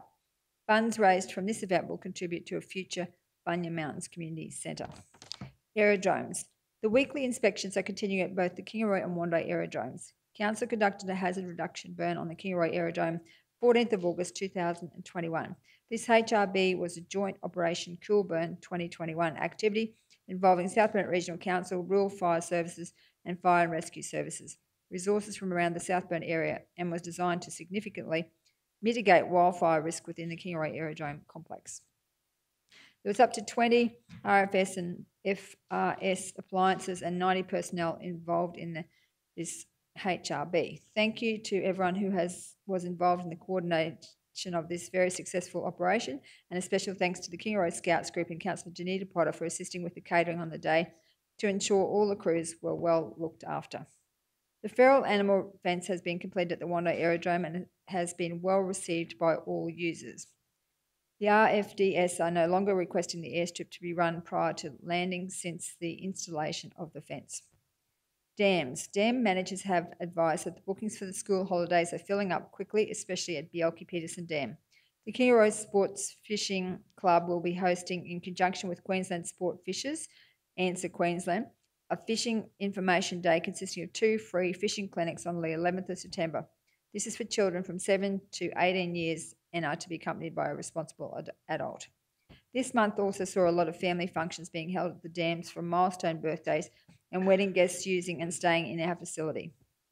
Council's COVID management plan and registration document is working perfectly as we intercepted an interstate traveller that tried to book into the dam after breaching border restrictions.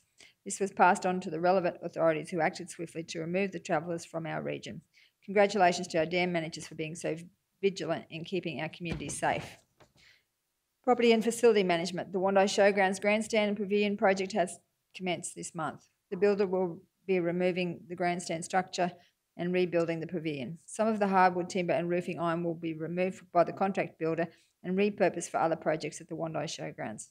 Both the Wando Showground Committee and Race Committee are pleased to see this project go ahead and be completed before the next race meeting in October. South Burnt Regional Council recognises the importance of maintaining safe public spaces for the community without compromising an individual's privacy. The installation of new CCTV cameras by Technical Security Solutions on the perimeter of Council Admin Building, Forecourt, Library and Hall in Kingaroy. The security system has been designed to enhance community and staff safety, encourage appropriate use of public spaces, detection, reduction and prevention of unlawful and antisocial behaviour. Kingaroy swimming pool was emptied, ready for urgent repair work to the gutters and the perimeter joints to prevent further water leaks.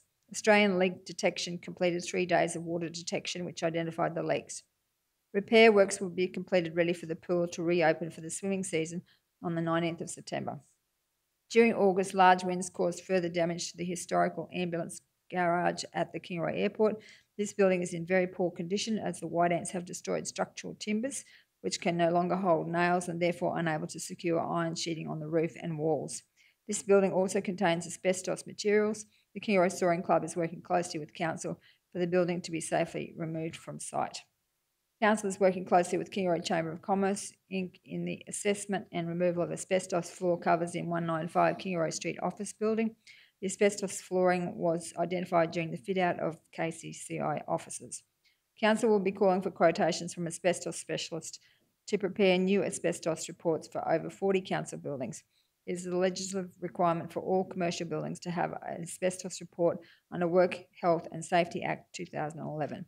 These reports must be displayed on site for contractors, visitors or staff to access. And finally, Indigenous Affairs portfolio. It was very valuable to have Cherbourg Council meet with our council recently to discuss how we can partner together on projects and work for better joint outcomes. It was also enjoyable to share a wonderful lunch with them, provided by Jason Ford and his team at the Kingaroy TAFE College. And that concludes my report. Thank you, Mr Mayor. I'd like to move my report. Thank you. Thank you, Councillor. Do we have a seconder? Thank you, Councillor Henshin. Okay, over to councillors, speakers. Do we have any questions? Councillor Shoemaker. I just had one question, thank you, Mr Mayor, just in relation to the Kingaroy swimming pool. I know we've talked about that master planning process. We did kick off with a workshop, I think it was the end of last year, but it all feels like a blur. Just sort of wanted a bit of an update in terms of where we're at or what the process for that will be going forward. Because certainly note from the report, you know, those water leaks continue to be a significant problem. Yep, so just a brief update. I think we probably need to sit down and have a very detailed discussion going forward about all pools. But just a brief update on the Kingaroy Pool Master Plan. We have received the documentation back, the survey of all of the underground services throughout the park and around the pool itself. And we wanted to make sure that we get all those underground services and the contours and the drainage and put that survey plan as part of an attachment to the master plan tender documents. So that is now ready to go out for tender. So we'll be tendering for a consultant or a group of consultants to provide us with the service of going through that master planning. And as part of that, they will be developing a very thorough communication and consultation process that we would be assisting them in working through and liaising with all the different users and the different groups in our community around the park and the pool, and to get some really good feedback on that master plan. So that could take, you know, a 6-month period to get all of that feedback and liaise with all the different groups. But first of all, we need to get the quotation or the tender out and see what sort of consultants are available to do that work. And we'll bring that back to council, and council will make that decision on the successful tenderer. Councillor Shoemaker. Yes, certainly, Mr. Mayor, and I think certainly if we could schedule some sort of workshop to have that more detailed conversation about pools, certainly I think would be a pertinent time to start thinking about that, definitely. Thank you, Councillor. Thank you, Manager. It's great to hear that we're actually taking that holistic view of the entire landscape down there with the integration of the Memorial Park and the swimming pool. I was down there the other day and speaking with some parents, and they were sharing with me stories, and also travellers, about the aquatic centre at Winton, of all places, and the wonderful job they've done out there where they've extended their swimming pool into more of an aqua park as such. And it's, I suppose, got me thinking about our master planning process, and that'll be a great opportunity for us to let the community put those concepts forward for council's consideration. So, looking forward to that. Sounds like a wonderful initiative. Yeah. Okay. Right. Well, do we have any other questions? I just wanted to, I suppose, Manager, in relation to asbestos, the Workplace Health and Safety Act requirements in relation to commercial buildings, asbestos inspection reports, asbestos registers, asbestos management plans on the 195 Kingeroa Street and other buildings. Are you able to just give, I suppose, the committee an update as to the body of work you've got in train to get our compliance standards up on that? That'd be appreciated. Thank you. Sure. Look, asbestos management is quite a big process in our field. There's a number of buildings throughout the region that still contains a lot of asbestos, so we're very carefully, as we're working with those buildings, when we have the opportunity, we're certainly trying to remove asbestos as we can. So there's a couple of different requirements under the Act, but specifically, we do want to bring up our asbestos reports for all of our buildings. There's a legislative requirement to have those asbestos reports at each of our facilities. So if anyone was to come to one of our buildings to undertake any sort of work or visit the building and they want to check our register and have a look at the report about where asbestos may be, particularly contractors, if we're asking them, electricians or plumbers, to come into a building to do some repair work, they will certainly want to review an up-to-date asbestos report. So Council has got that money in the budget this year to progress with that project, where we will be engaging a consultant to prepare those reports. We're probably looking over 40 buildings to get that out and get going. One thing that we are doing is having a really good look at the reports, because sometimes we have found in the past that the reports are a little bit light on. And as you can imagine, a building of this size, for example, checking all of the eaves, checking all the floor coverings, checking all your bathrooms, your kitchens. There's a lot of areas within a building where asbestos may be. So what happened in the past is they would take samples from maybe only one or two locations within that building and not necessarily pick up all the asbestos across the entire building. So this time we are looking at a little bit more of extensive review and sampling to try to get these asbestos reports a lot more detailed, which would assist us in our work when we're doing repairs and maintenance and refurbishments, and also to protect our contractors and our visitors to the building. So that's a project in itself, and we're working towards achieving that. At the same time, we have a number of other projects on the go as we're doing refurbishment, repair work, maintenance, where we come across asbestos in a number of buildings, and we deal with that on a case-by-case basis as it presents itself.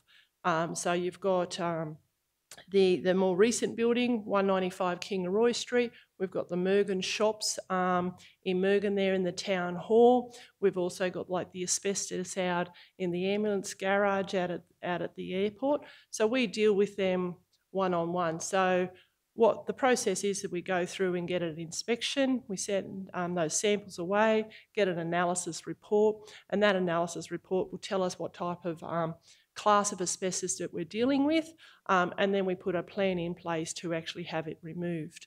So, and that's why we bring it back at times to council, because some of those costs blow out. As you can appreciate, the asbestos is not always easily seen, and where we think it is, or it might be, we only think it's part of an area, and then we find out it's much bigger. So that's why we'll bring reports back to council and give you an update on the extent of each individual project and case by case. But we will have asbestos to deal with for a long time yet. We certainly don't have the money just to go out there and remove asbestos from every building. And not are you required to as yet either. So just keep that in mind. We're trying to do it as we do works, or as we come across it where it's damaged. Certainly if it's damaged, we want to deal with it there and then. Yeah, thank you, Manager. Certainly pleasing to hear we've got that money in the budget to get that specialist in, to get our inspections and our asbestos reports on each and every one of our buildings up to full compliance with the Act, so that we're not putting any of our staff or any of our tenants or any of our tradesmen at risk. So pleasing to hear that work's happen. And of course, if you need anything else, please come forward to council, because I imagine that as a council, we're very keen to make sure that we're upholding the highest standards of compliance in relation to those asbestos management law regulations. So yeah, thank you for that. Any other, I think, further councillors? The only other one I wanted to point out was just on the aerodromes. It's been brought to my attention that there's quite a good air park over at Gatton. I'm not sure if other councils are aware of that. You may well be, but I just thought as part of our master plan, it might be an opportunity for the staff to pop over sometime and have a look at Gatton, where I think they've managed to be able to provide a facility whereby one can construct a home and have a hangar next door. They have a club, and they have a large volume of people who've moved into the region who can afford to buy those lots of land and build the homes and build the hangars. So I thought that might be just an interesting model to have a look at, Mr Acting CEO, as you do that master planning work on our Kingaroy Aerodrome, or perhaps Wando Aerodrome, or any other facilities that we've got. So if you get a chance, hop in the car and go and have a look at what they're doing at Gatton. I've been told it's very impressive. And maybe even the Winton swimming pool. if you've got a week spare, Manager. Okay, Councillor Shoemaker. Sorry, Mr Mayor, just one last question. I know how big of a job the Wanda Showgrounds, Grandstand and Pavilion project, in the first instance, how big of a job it had become, and I note that work has started in the area, so just wondered if there might be an update as to how things are progressing and what the expected sort of time frame might be for completion of those works. Yes, certainly. Yes, it has progressed. The contractor is on site and we're working very closely with them. It is a challenging building, and it's also challenging at the moment, obviously, to get materials and subcontractors. So, yeah, we are having some difficulty around the concreting and just getting that timely to, getting all those pours and inspections to occur that suits everyone. That at the moment is a bit difficult because a lot of our concreters are tied up in the KTP work here in Kingaroy. So that's challenging, but we're certainly working towards that date of mid-October, so the races can continue to go ahead. But most importantly, the building is down, the old grandstand is down. So that's stage one.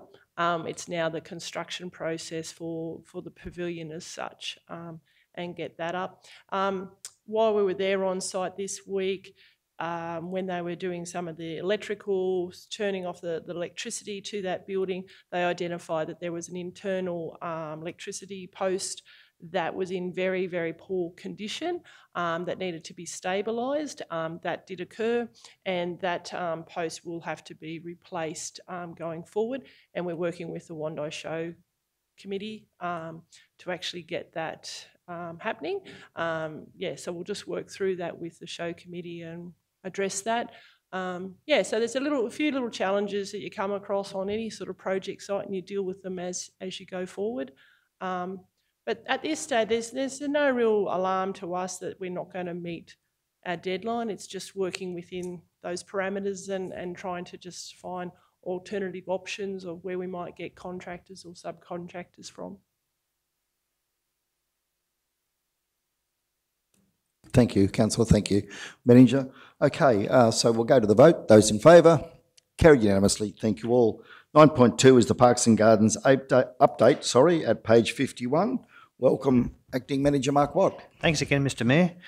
So in the Works for Queensland Round 4, as Council realises, that's sort of a draft list of projects, and that's to be finalised with a Council workshop coming up.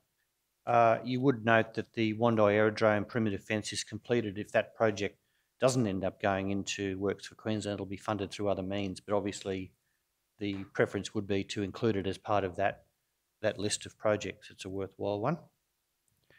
The Capex, so we haven't commenced any of those capital works projects to date. We're still, I guess, speccing them up and finalising scope of works, but it's interesting to note that the new columbarium walls are coming in, and in fact we might try and possibly get 3 columbarium walls if we can fit them in through engaging a single contractor to get value for money there. So that's possible, but I can't guarantee it. The other projects are just pending commencement and scope of works. So in relation to the cemetery update, numbers are a little bit higher this month, and things are continuing along normal. Just by way of noting, we've recently done a concept plan or a surveyor's plan for the Proston Cemetery, and that's just extending the plots and tidying up the road access and just getting that map or concept plan on the ground, and we've completed that. We have no money for that works yet, but that will be budgeted for and undertaken at the appropriate time. So it's a good tidy up for that cemetery, and again, once we get some budget allocation, that will come up really nicely, and it's obviously pre-planned, so that's a good a good way of going about that change. So just by way of update, you won't see anything on the ground at the moment though. Dam numbers are there for Council to review. Running along okay. In the portfolio report, obviously, there's quite a lot of activity reported there. Parks customer requests, so again, numbers are fairly consistent comparatively in that space, and we continue to make every effort to respond to people and resolve and complete those customer requests on a timely basis. So that's all good. The operations update, really that's just a way of identifying any key activities during the month. So Proston again, we've finalised a few projects there which we're quite happy about. We continue to work with the community there in terms of the other list of projects at Proston. We've got them all documented, and we're just doing updates through the councillor, the portfolio councillor. But there's the Rundle Park, and there's railway park activities, the dog park. They want water there, so we're working through all those things as we move forward on either availability of staff or resources or money for those things. But that's all working quite nicely. So, Mr. Mayor, if there's any questions, that's the report for Parks and Gardens for the month.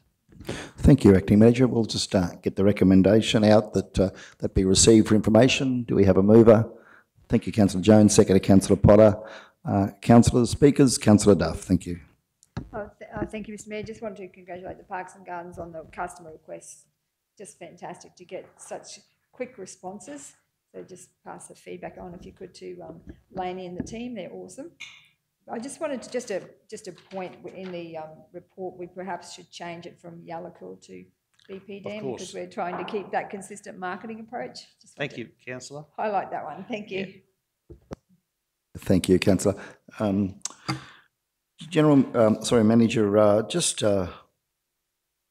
probably keen to have a little bit more of a look at those numbers for the dams there. In terms of how we're tracking, I suppose it's a bit challenging compared to last year where we didn't open until September, but would it be fair to say that those numbers are tracking strongly at both of our facilities? That was the first probably observation. Yep. And the second one was just, again,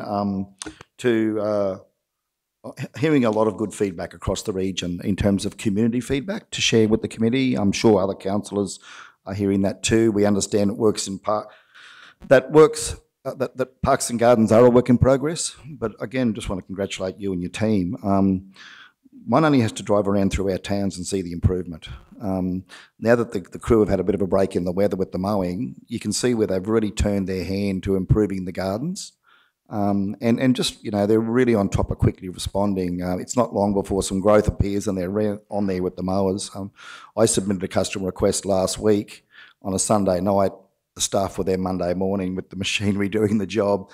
And that's not to say that they haven't got plenty to do, but it just shows how quickly they're responding. It's been a real, I think, a tremendous success story, and no doubt there is plenty more work to do. But congratulations to you and your team for doing a good job. And the other thing is to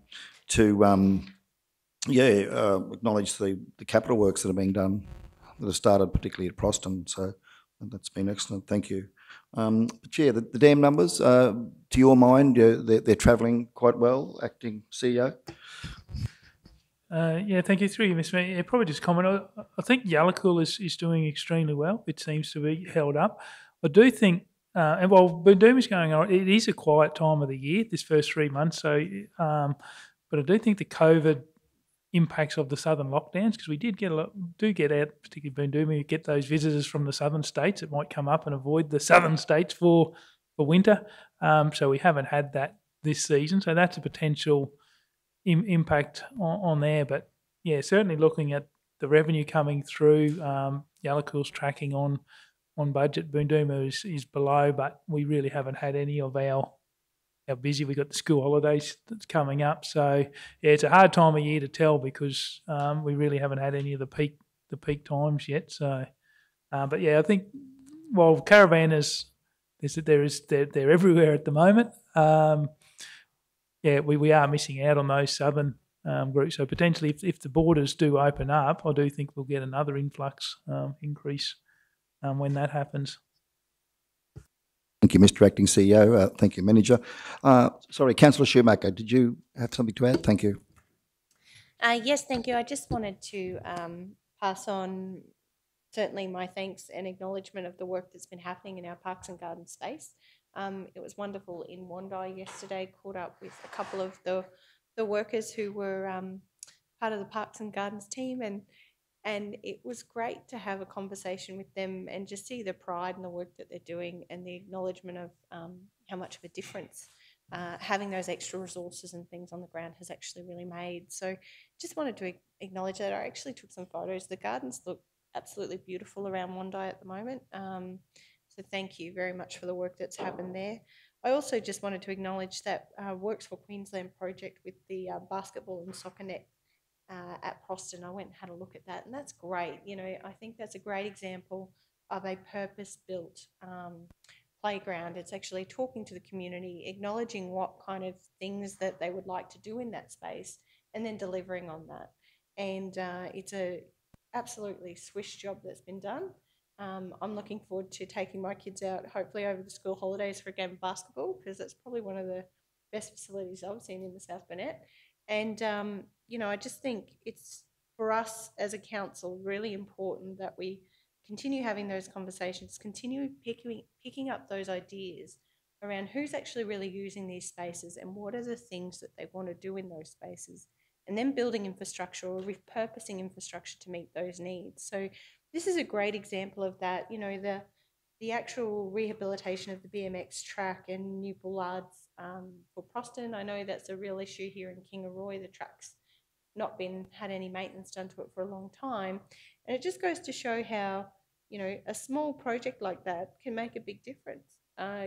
young kids in the area will now have a challenge on their hands. And from the infrastructure you've built there's absolutely no reason why in a couple of years' time we could redesign that or add things to that. So I think it's wonderful, that holistic thinking and approach. Well done, and a giant thank you to the team. They're really doing some exceptional work. It's been a real pleasure and privilege to watch them work on the Kingaroy Transformation Project. It's been the recent planning just this week, just to see that many Parks and Gardens crew out on the street and all just really enjoying each other's company and the challenge at hand, and really taking that pride in the work they're doing. I know it's being noticed by our residents, and certainly I'm noticing it, so thank you. Yeah, thank you, Councillor. Manager. Just to respond and update Council, the Parks and Gardens crews have been buoyed by the completion of the staff vacancies, if you like. That's been a long time in the making. So we won't say whether there's enough staff, but they're fully complemented now in numbers, and they're new people. And to be honest, it's been fantastic to recruit those people and see them come on board. It's really terrific.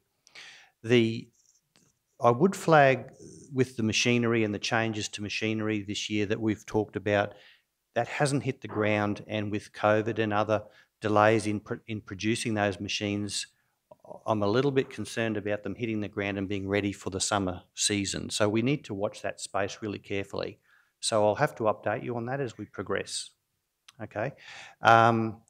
The funding application is all but ready to be lodged for the boat ramp extension at BP. So that came together. We got good letters of support, and I'm quite happy with that one. So that's all good. And also in relation to, say, Proston Skate Park, when we were there's a steel skate structure that really doesn't meet the needs of the local kids. We had it tested, its angles and its use, and it's really not the device or the product that is suited for that location. So we could always move that, and if funding becomes available, install a more appropriate skate bowl. I saw the one at Gamiri. It's a treat, that thing. And there's also talk, there's an interest in the young children of Memirambi wanting a skate bowl there, which we can cater for that, and we would support that skate park going in. Warrulan, I'm sorry to say. Is that Warrulan, Manager? Yes, not Memirambi. We'll get them one later on. But so if we can access funding, but it's really trying to put the right type of skate bowl in at the right location for the aged kids. So there's so much potential in that there. If we could find funding or get ourselves, do small concept plans for reconfiguring where they go, I think it's a great outcome for the kids in the community and the recreational facilities we have. So that's just a further update for Council's benefit. Yeah, thank you, Manager. And clearly, listening to Councillor Shoemaker's comments there, you've already been through a really good, thorough process of consultation with the community. And so that's council working in with community to make sure that we're repurposing, designing, that's going to be fit for purpose and going to meet the needs of the community. We've had quite a bit of conversation in council in recent times about our community engagement plan and how our community engagement happens, particularly around capital projects. And clearly what you've established there with Proston could be seen to be a really good model moving forward as to the level of engagement and getting the right outcome for the community. So well done. We look forward to more of the same. Thank you. Yeah. Okay. Well, if there's nothing further on that, have we got a mover and a second of the L&L? We good to go to the vote? Okay. Those in favour? Carried unanimously. Thank you all. Thank you, Manager. Okay, we're now on to 9.3, Properties Operational Update at page 57. Back to you, Manager Leanne. Thank you. Thank you, Mr. Mayor. Just going through the report, our capital works projects are listed there, and we've provided a bit of a status update for each of those projects. All of those projects have commenced and are on track at this stage. The tenders have closed for the Kingaroy admin air conditioning. That will come back to council at the next meeting, or it actually may come back sooner through the Executive Services Standing Committee meeting, because we really want to progress with that project quite soon. And what we'll be looking at is actually relocating a large number of the staff out of the Kingaroy admin office here and relocating them back into some of our other facilities when we carry out those works. So we do want to work with the staff and try to work out where some of those extra workstations are throughout the region where they might be able to sit and work from for a short period of time while we undertake that project. The refurbishment and the master planning, that sort of ties into the master planning for Kingaroy Swimming Pool and Kingaroy Memorial Park. That's going to go out very shortly. The South Burnett Aquatic Centre, as previously advised, that will occur, the refurbishment works will occur in December, so that's all booked in, ready to go.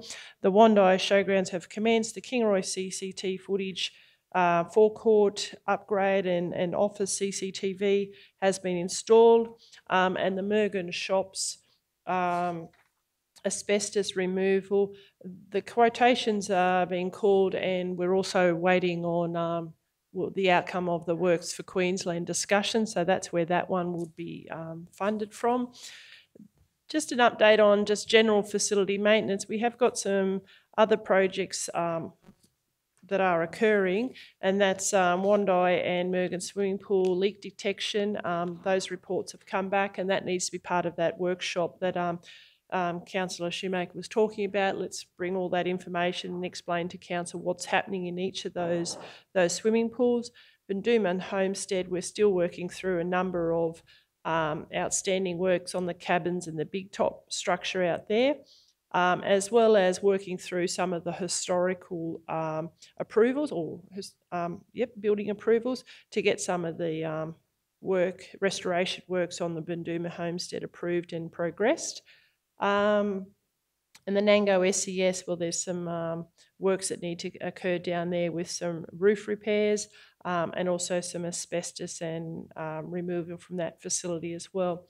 Just on the swimming pools, I do just also want to comment that we have been calling for pool managers for Wanda and Proston pools, continuously trying to find a pool manager for those two pools. Unfortunately, at this stage, we still haven't found anyone for the Proston pool. We have released it out again, advertising on Council's website, Facebook, and just word of mouth. The invitation for quotations or invitation to offer closes again on the 15th of September. We try to put a close date on it so we can try to, wrap it up and bring it back. Still to this date, we have not received any inquiries after this last round of going out. So at this stage, we do not have a pool manager for Proston Pool, and we'll bring a report back to Council next week through the Standing Committee, just to advise you formally of that and what Council's going to do there. The Wanda swimming pool, we have received an expression of interest for a temporary pool manager with some terms and conditions there of reduced hours and reduced operations. We'll also bring that back to Council through the Executive Services meeting next week for Council to review. But yes, difficult as well because we will not be able to most likely not open the pool full time at Wanda as well, so there'll be limited hours there. So at this stage, we only have pool managers for Kingaroy, Murgan, and the South Burnett Aquatic Centre in the Nango for operation commencing on the 18th, Saturday the 18th of September. We have got some pool training occurring at the moment with pool staff here in Kingaroy, where there's a number of staff getting their certificate in pool plant operations. And that's a requirement now for pool operators to have that certificate, and Council is assisting those pool managers to get that and some of their staff.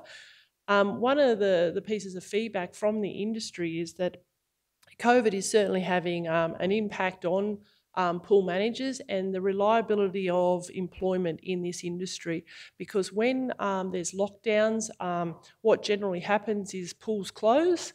So what they're finding in the industry throughout Queensland is that it's an industry that doesn't have reliable income, or reliable employment. So those people are looking for alternative employment opportunities and not necessarily in this particular industry at the moment. So this is some feedback that is coming across the state, that's why it's getting more and more difficult to find people to take up these opportunities, because it's a type of business that could be closed down quite quickly, and the loss of income for those people. So just to be mindful that that's probably some of the reasoning why we're having some difficulty around Wanda and Proston. The other updates for property was just around, sorry, I'll just flick through. You'll see in leasing in the report there, just updating councillors on each of the leasing projects that we've got underway with a lot of the community organisations, where their leases are up to. They're all different, so some of them are in negotiation, some that we're waiting for final sign-off by the clubs, or they're getting back on the terms and conditions. And you can see that through that report, just the amount of work that Jennifer and the crew are working through.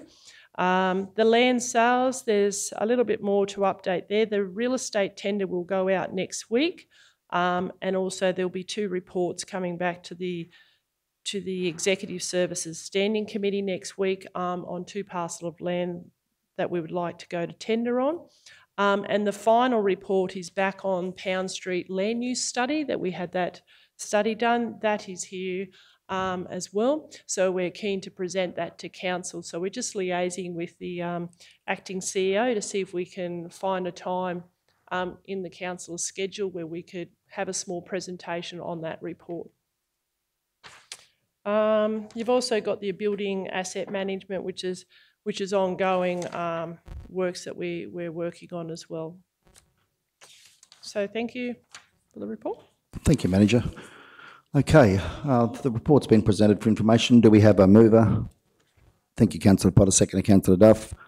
Speakers, questions? Councillor Duff.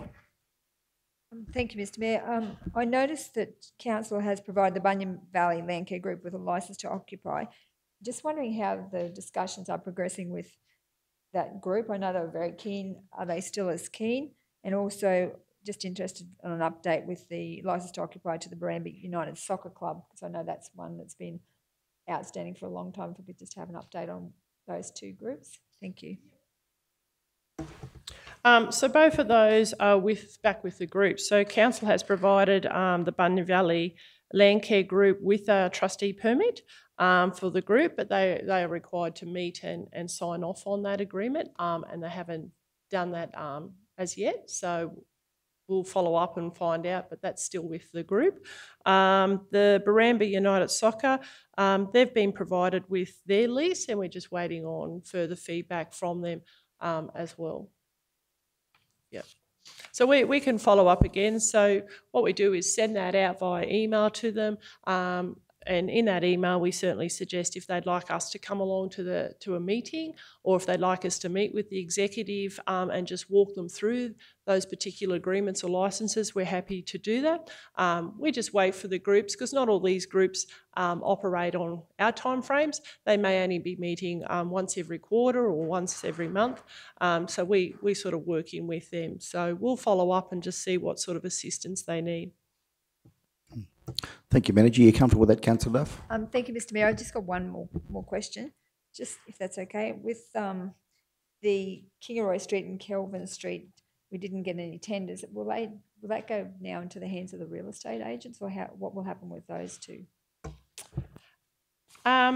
We've had some discussions about the pilot project that council wanted to work on. So we were just starting to pull some information together around the pilot project that you were proposing about, the land and house package type of arrangement. So we're just trying to work through what that may look like.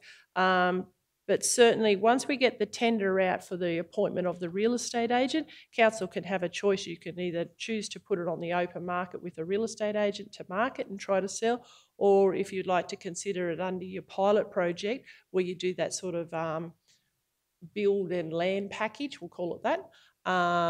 You can consider what your options are there under the pilot project. So we have had one meeting just to start to flesh out the pilot project, and we would be keen to have a follow-up. There's just a lot of work in this space at the moment for the officer, trying to work through.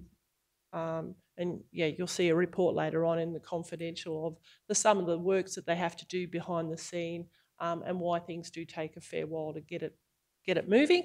But certainly we will be keen to see those two particular sites go into that pilot project. There's some great opportunity there. Thank you, Manager. Yeah. Other councillors? Anyone else? Okay.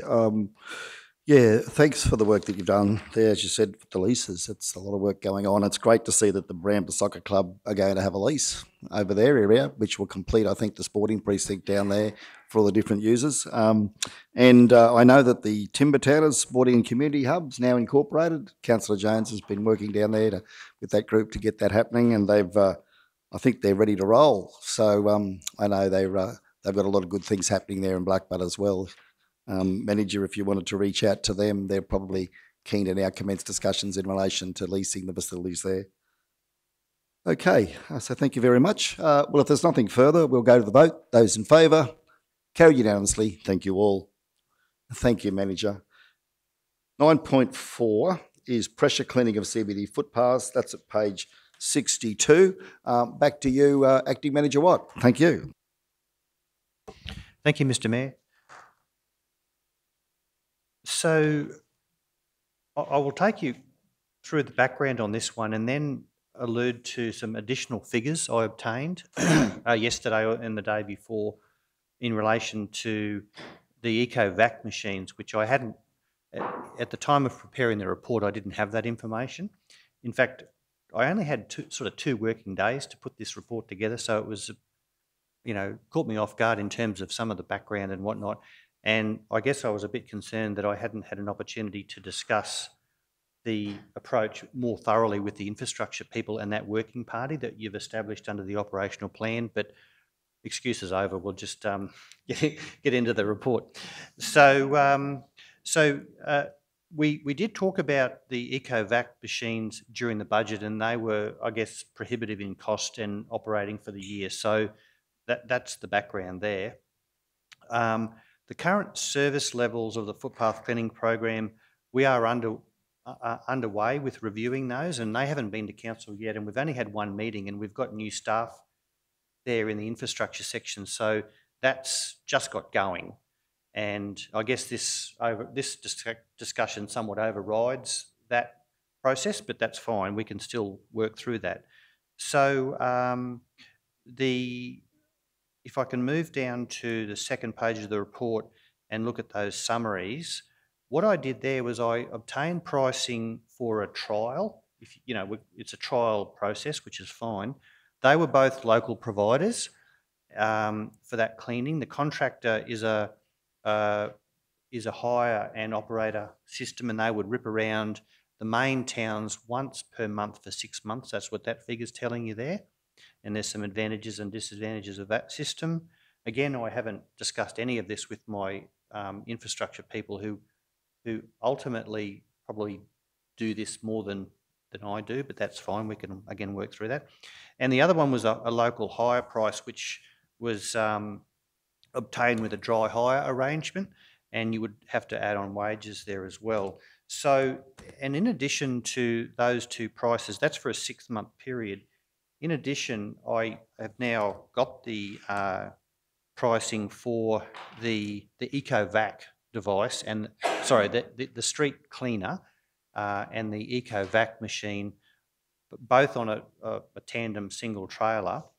That pricing, if you did that for a 6-month period, if you added on labour for 6 months, it's anywhere between, depending on how much labour is required during that 6-month period, it would go up to about 56,000 or a little bit more, depending on how much labour, council labour, is required during that period. So that's for a 6-month period. So it's cheaper, and you get the two devices, and that was the device that was demonstrated in Murgan some time ago, but we didn't have a proper opportunity for myself and relevant councillors, if you wanted to see it, witness that thing. So I guess my concern is the price. I haven't got this budgeted in my Parks and Gardens area.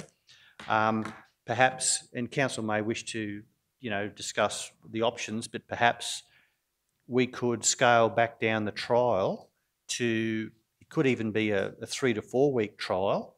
It could be not 6 months, perhaps it could be 3 months. Again, that's a budgeting decision. But that trial would be a good opportunity for a staff operation and a rotating system, perhaps 3 times around the 3 towns, which would in the end cost anywhere between, say, probably 40,000 to 50,000, depending on how much we hire that machine for. The 2 local suppliers are easier to access and to get on board straight away because they're already pre-approved and pre-qualified and they're here and whatnot. The EcoVac guys may take a bit longer, but I have established that they are through the local buy system, which would preclude any lengthy procurement process, but there would be a procurement process necessary anyway to finally price this up. These figures are more indicative figures just for discussion purposes at council as requested today. So I hope that provides, a reasonable amount of background information. And I would say that I'm hoping to sort of work with the working party and determine those service levels and I guess have an opportunity to really consider all other options as well. And I still think that there is an immediate need, particularly in some towns, to do the CBD streets, which we've already progressed doing, particularly at Murgan. But either way, we could move forward on that. So happy to take questions and just see where council wants to go with this one. Manager, I think with this one, because it's a little bit fluid, there's a few different options here. We might actually just go into a general committee discussion about this and enter into a question and answer process with you if that's comfortable before we go to anything formal. So, Councillor Potter. Thank you, Mr. Mayor. With regards to the EcoVac, if I remember rightly, you said about 56 for 6 months, but you said it would be, was that correct? And would it be possible for that 3-month trial period of the EcoVac? What would be the cost to buy the EcoVac outright? Because I'm sorry, Mr. Mayor, I actually don't remember what was in the report from a few months ago. So I'd like to sort of revisit the price of that one as well. Thank you. Yes, thank you, Councillor Potter. So, Manager, do we have the EcoVac and the scrubber, the tandem trailer? Do you recall what the pricing was on those items? It's in the report. Oh, sorry. That's the EcoVac. So the purchase price for the 2 devices and the trailer was $125.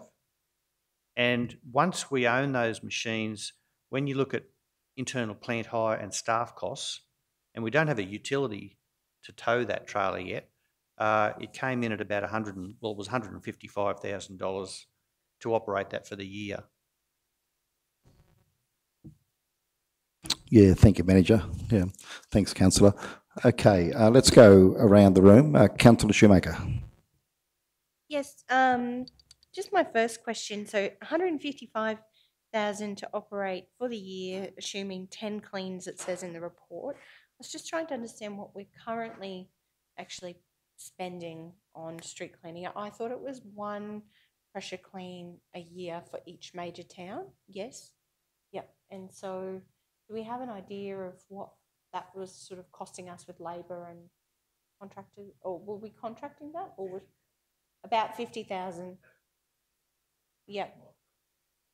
So around $50,000 to do a pressure clean in each major town once a year.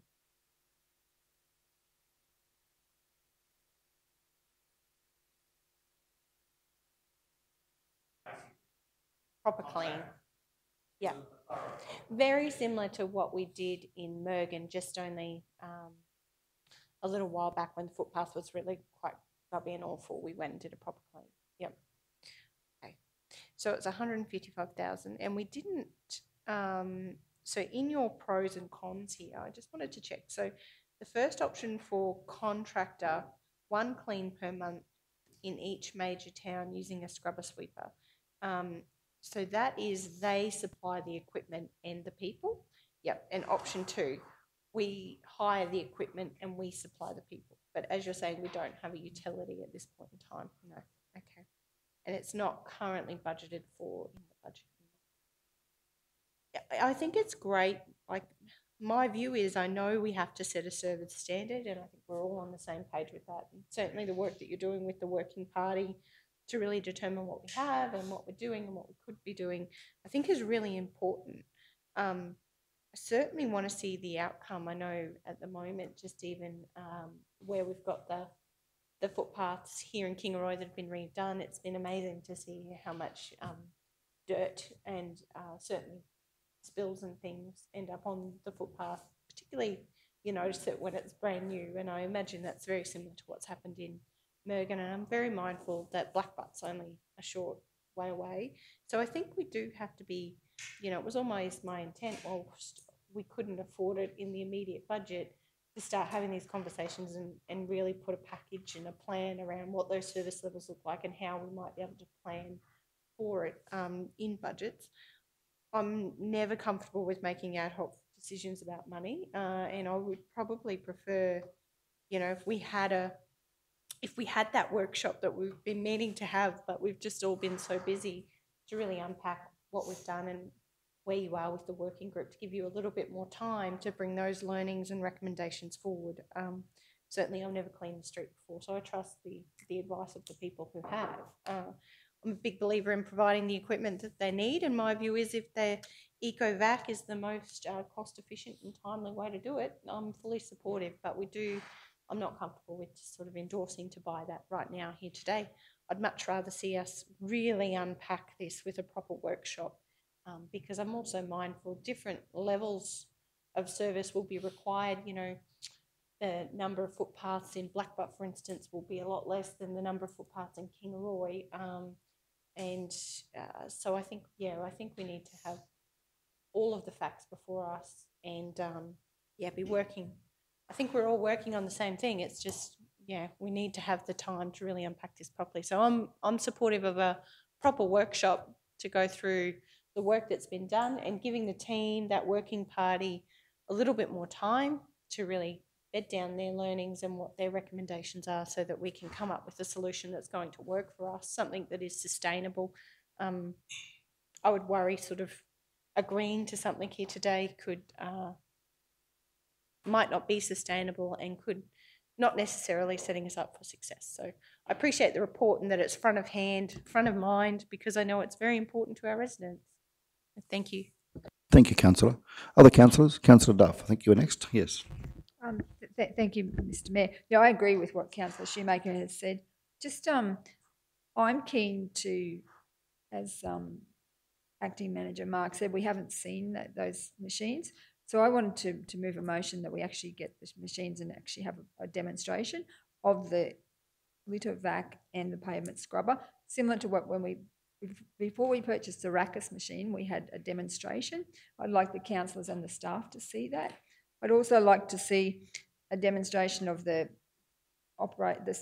potentially the spray trailers that I believe we've got one, to see what that looks like, and also the street sweeper, because I don't know if the other councillors have seen the street sweeper, but I'd like to have a demonstration of all of those, and then before we go any further, because I think that we need to be informed and actually have a look, and I'd like the staff to have a look. I know Acting Manager Mark wasn't there the day that we had the EcoVac or the scrubber, so I've got a motion that I've sent through to Linnell. If I could put that forward now, is that okay? Or? Yep, certainly proceed, Councillor Duff. Okay, so it's okay. Or I'll finish this one. Yeah, so we haven't actually got a seconder or a mover on this one, have we? No, so you could replace this one, Linnell. Yeah. Yep. So if you could put that up, we'll replace this. Yep. Okay. So my motion is that we recommend to council that a demonstration of a litter vac and pavement scrubber transported in a tandem trailer, a demonstration of a council-operated spray trailer, and a demonstration of the street sweeper be arranged for councillors and relevant parks and gardens and infrastructure staff to attend. that these demonstrations be arranged before the ordinary meeting on the 22nd of September so that council can consider options as part of the first quarter budget review. And the third point was that Councillor Jones and Councillor Duff be invited to sit on the working party to establish appropriate standards for CBD cleaning. So that's my recommendation, my motion. Thank you. Okay, thank you. So you've moved that, Councillor Duff. So do we have a second of such? Thank you, Councillor Potter. Okay, Councillor Duff, would you like to speak to your motion? Thank you. The point is that this will give us an opportunity to have a look at all options, give the staff an opportunity to have a look, give the councillors an opportunity to have a look before deciding to hire or to go ahead, and because we have to do something with regards to even those temporary trailers that Acting Manager Mark was talking about. Well, I think we've got one, whether we purchase 2 or 3 more to just do a temporary until we decide on hiring. So I just would like to see us look at all of these. And then I also think that as the establishing service standards is a strategic role of council, I think it would be wise to have the councillors' portfolio representatives sitting on that working group. That's why I've put that recommendation forward. Thank you. Thank you, Councillor. Okay, other speakers in relation to the motion? Councillor Jones. Yeah, Mr. Mayor. Just in regards to trying to organise a demonstration before the 22nd of September, just through you, Mr. Mayor, to the staff, that would struggle. I believe that is a short period of time. I understand what Councillor Duff's trying to achieve there, but I think the 22nd, by the time you get out there, people, requirements, commitments, that sort of stuff. Just going back to the figures and that you've thrown out, Mark, and I know it's only, you've just been caught off guard a bit. Correct me in any way, shape or form when I run through this for my own benefit. So to purchase these machines is $125,000. To operate those machines in council when we do, it will cost $155,000 every year.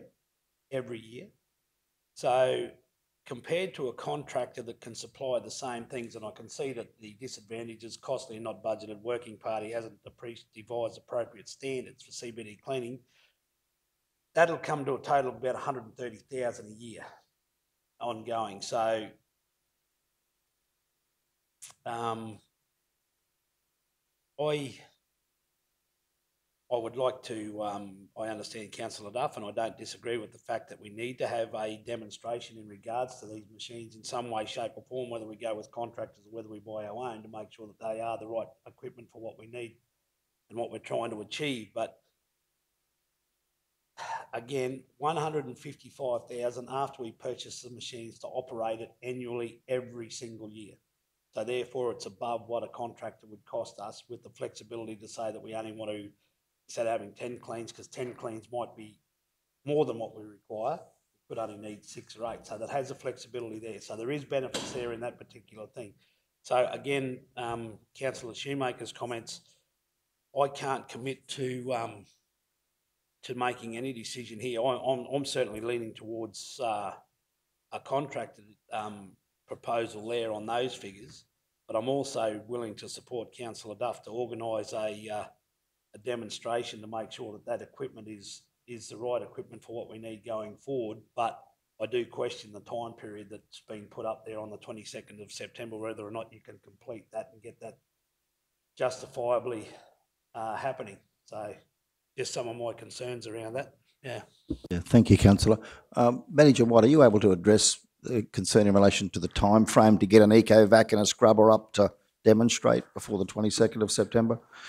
Well, I just think it would be virtually impossible, actually, to do that in the time frame. I honestly say that because it's now the 8th, and I support what Councillor Duff is saying, but I couldn't guarantee getting the parties together on the relevant day, and logistically, unfortunately, I agree with the idea of doing it if you like, but I just can't commit to the possibility. I've got to coordinate with the infrastructure team. We'd have to get our parks and gardens staff to get the relevant spit water device there.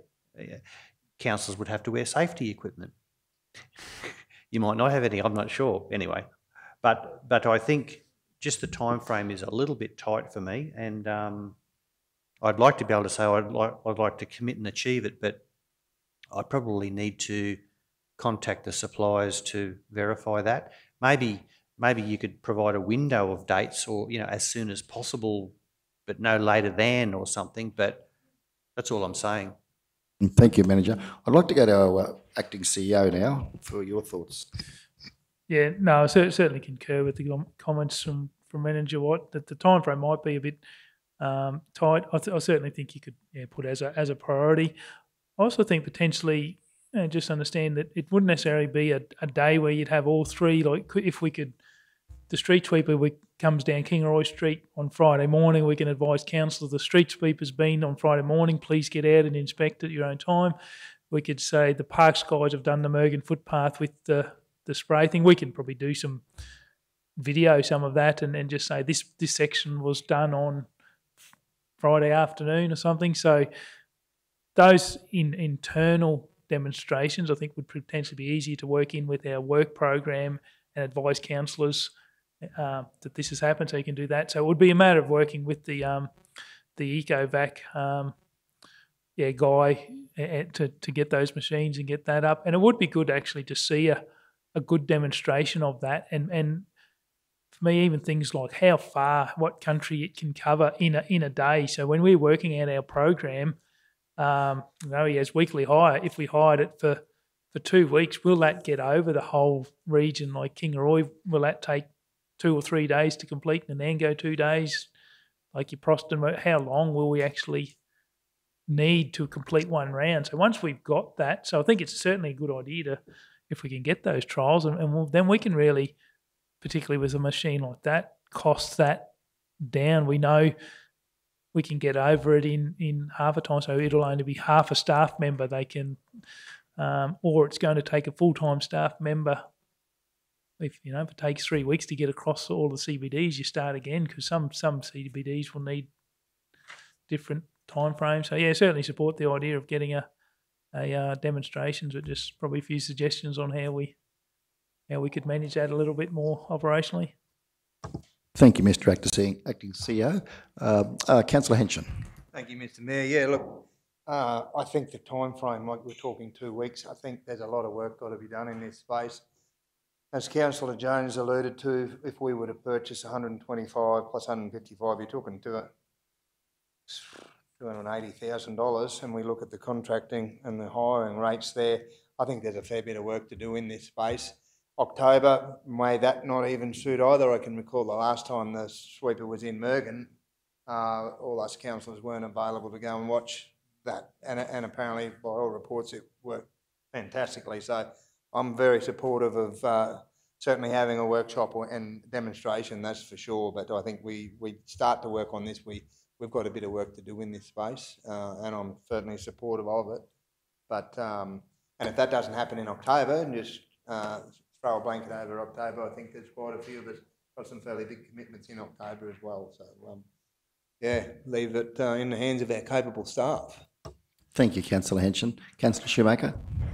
Yes, Mr. Mayor, and certainly from a logistics point of view too, I'm also thinking it's probably important to think about what kind of vehicles we've already got travelling between our towns for various jobs.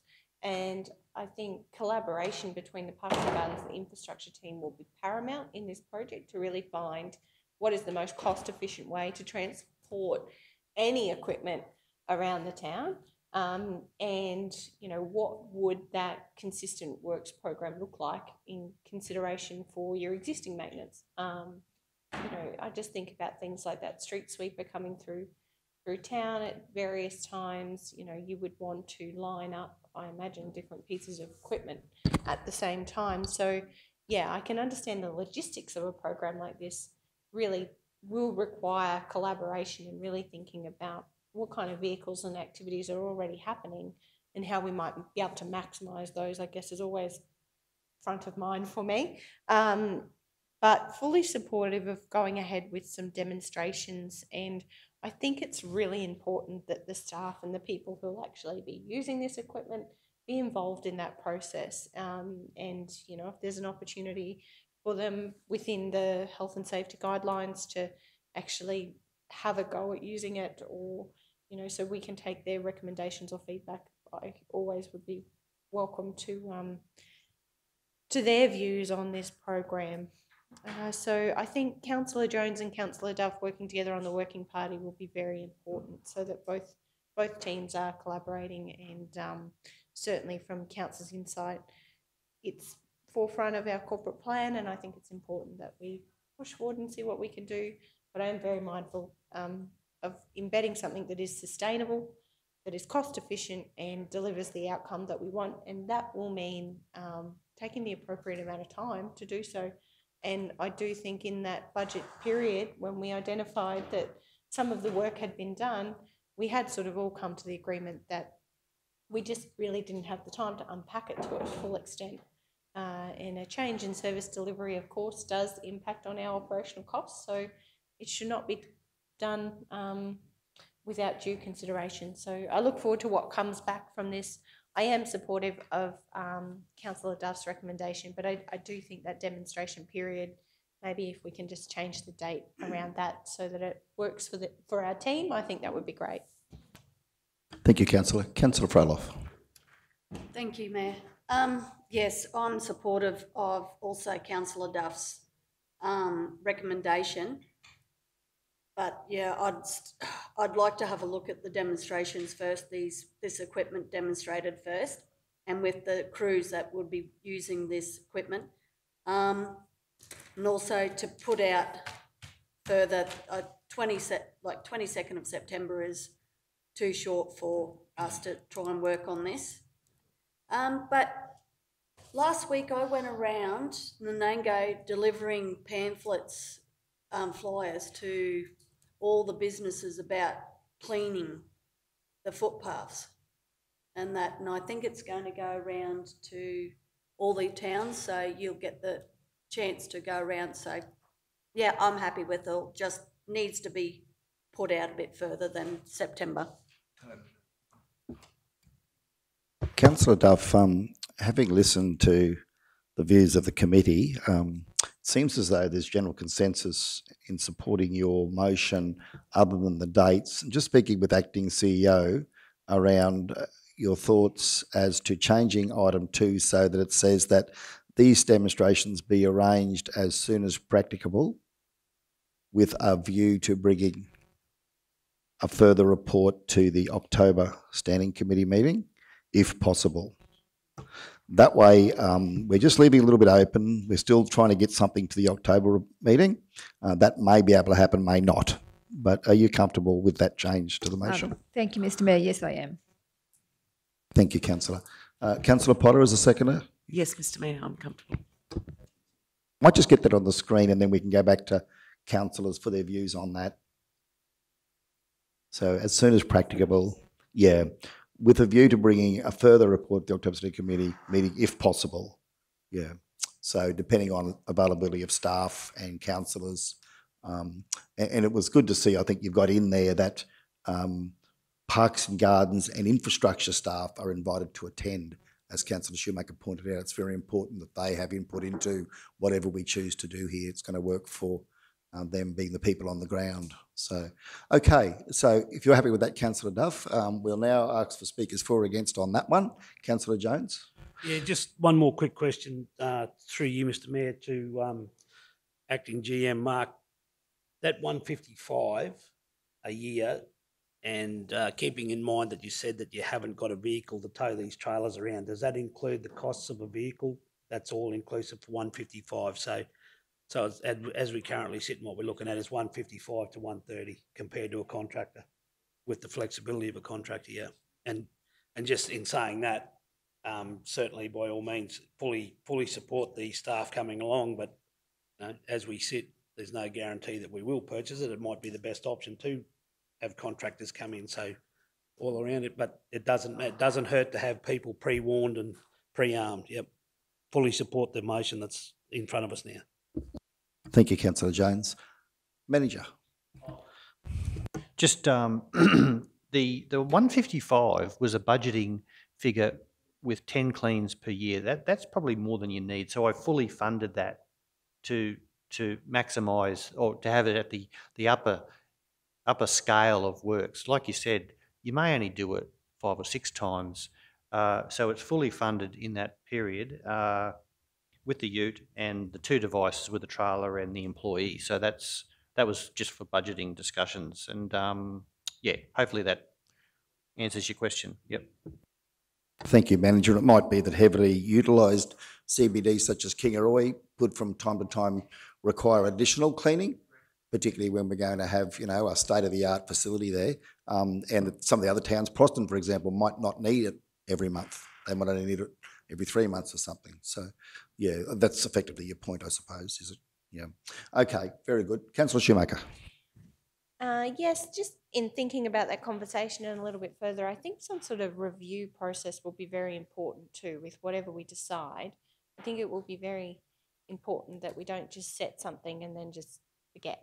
I think that working group needs to work through the challenges once something is embedded for a period afterwards until we're comfortable with the level of service that we're at, because, yeah, there's a very good chance it could be over-servicing one area based on the usage of their CBD and under-servicing another. So I think that constant sort of review is certainly something that I'd like to see the working party think about.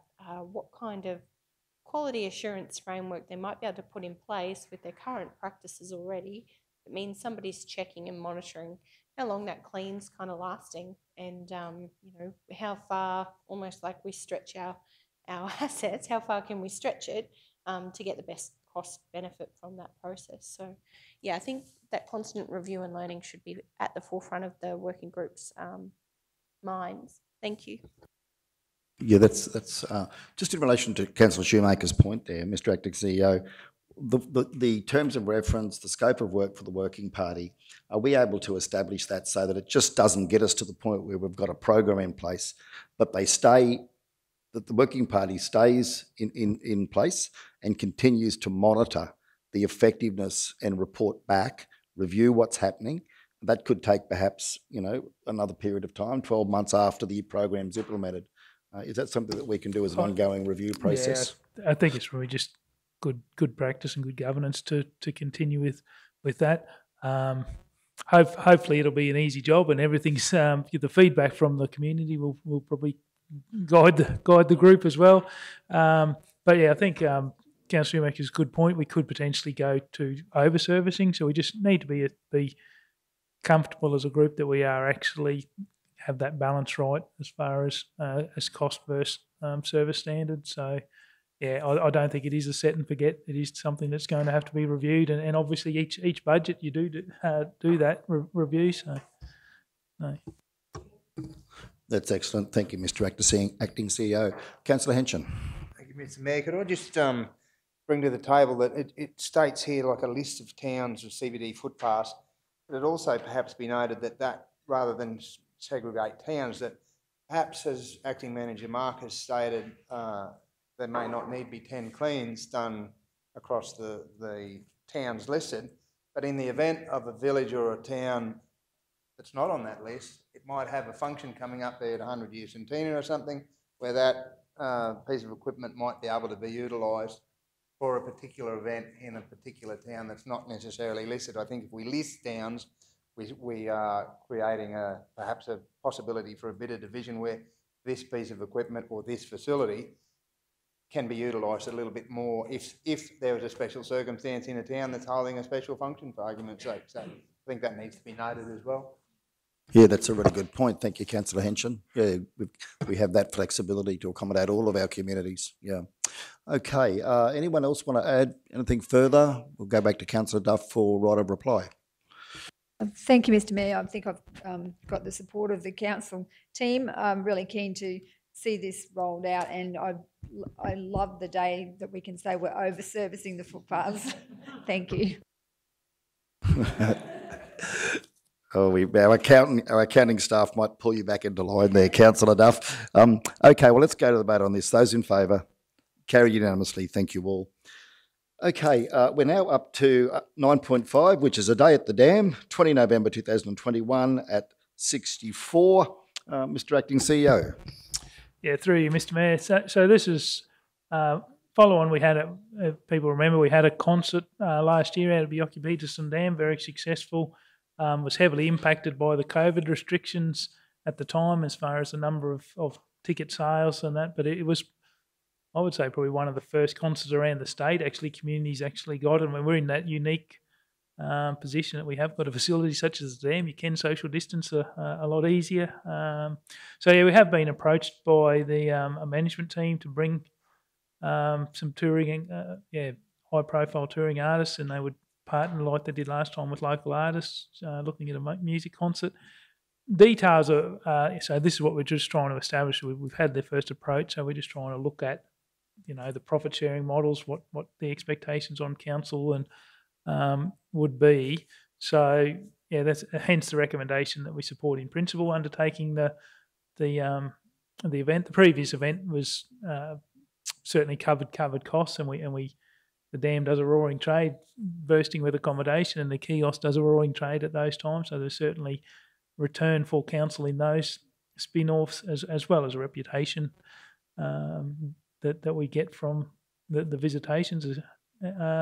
So yeah, that's the second point, is just basically to give the CEO that delegated authority to finalise arrangements when we can finish those negotiations with the management team.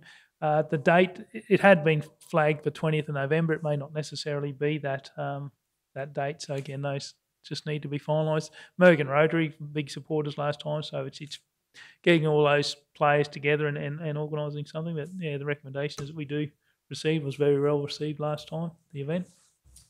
Thank you, Mr Acting CEO. So we have the recommendation there that the committee recommend to council that council support in principle and undertake further investigation into bringing touring and local artists to Bioki Peterson Dam for a day at the Dam music concert, and council's chief executive officer be given delegated authority to provide approval and finalise arrangements. Do we have a mover? Councillor Shoemaker, thank you. Seconder, Councillor Froloff.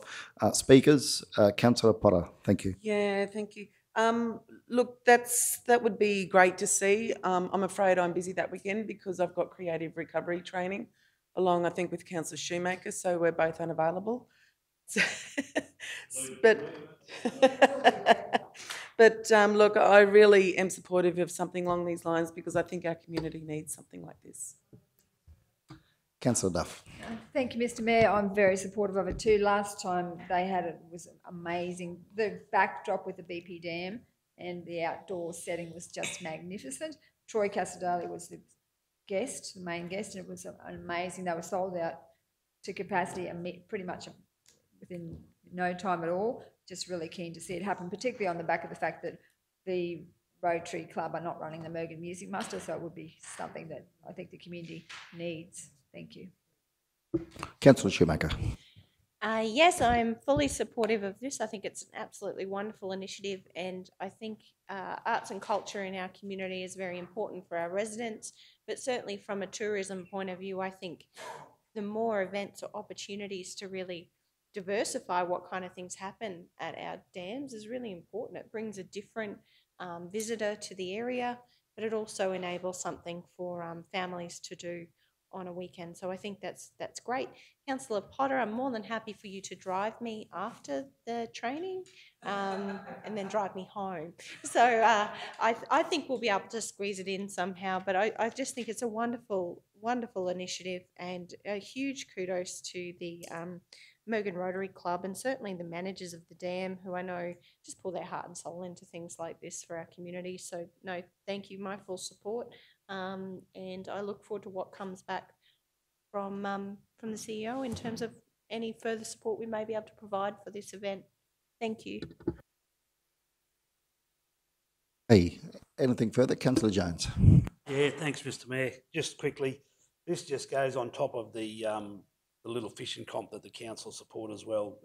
We started off, we had conversations around that. We invested $10,000 or so. It's become very successful. I think it's the second year or something, or whatever, and we get up to 800 or 900 people. And again, this is something that the community needs. We're using our facilities, and I would certainly like to think that any investment that we get here and any profit that comes back to council, it certainly encourages us to then reinvest into our facilities out there, so it makes it better, and it can contribute to attracting more people to our dams every year and certainly help the community surrounding. So it makes sense. It's a good investment. It's a cost recovery sort of a thing with a huge potential to make a profit and reinvest. So fully support it and happy to engage in any conversations in the future.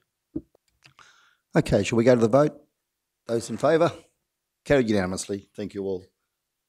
Item 9.6 is reduction of fees for use of Town Hall reception room at 65.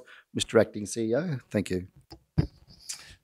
Yeah, through you, Mr Mayor. So this is in response to, as councillors are aware, we're in negotiations with SP Care to lease the Town Common Hall for the period of time while they're undertaking building works up here so the senior sits could be relocated. So we're looking at actually reducing the reception room fees over here to the same as what the Town Common Hall was. So those users that are relocating to from the Town Common Hall to the reception room aren't disadvantaged in price-wise. So it really just aligns that with it's a $3 reduction in the higher fee for that event. For that venue, it is underutilised at the moment. So we do think that this will obviously get more utilisation of the reception room, but retain those users. Thank you, Mr Acting CEO. Manager, anything you wanted to add there? Thank you. No, you're comfortable with that? Thank you. Okay, so I might just get this one up for consideration. So the recommendation is that the committee recommend to council that the fee for Category A Hall, Level 2, Kingaroos Reception Room, be reduced from $28 to $25, including GST, for not-for-profit community organisations in the South Bennett. Do we have a mover? Councillor Potter, thank you. Seconder, Councillor Henson, thank you. Okay, speakers? Councillor Potter?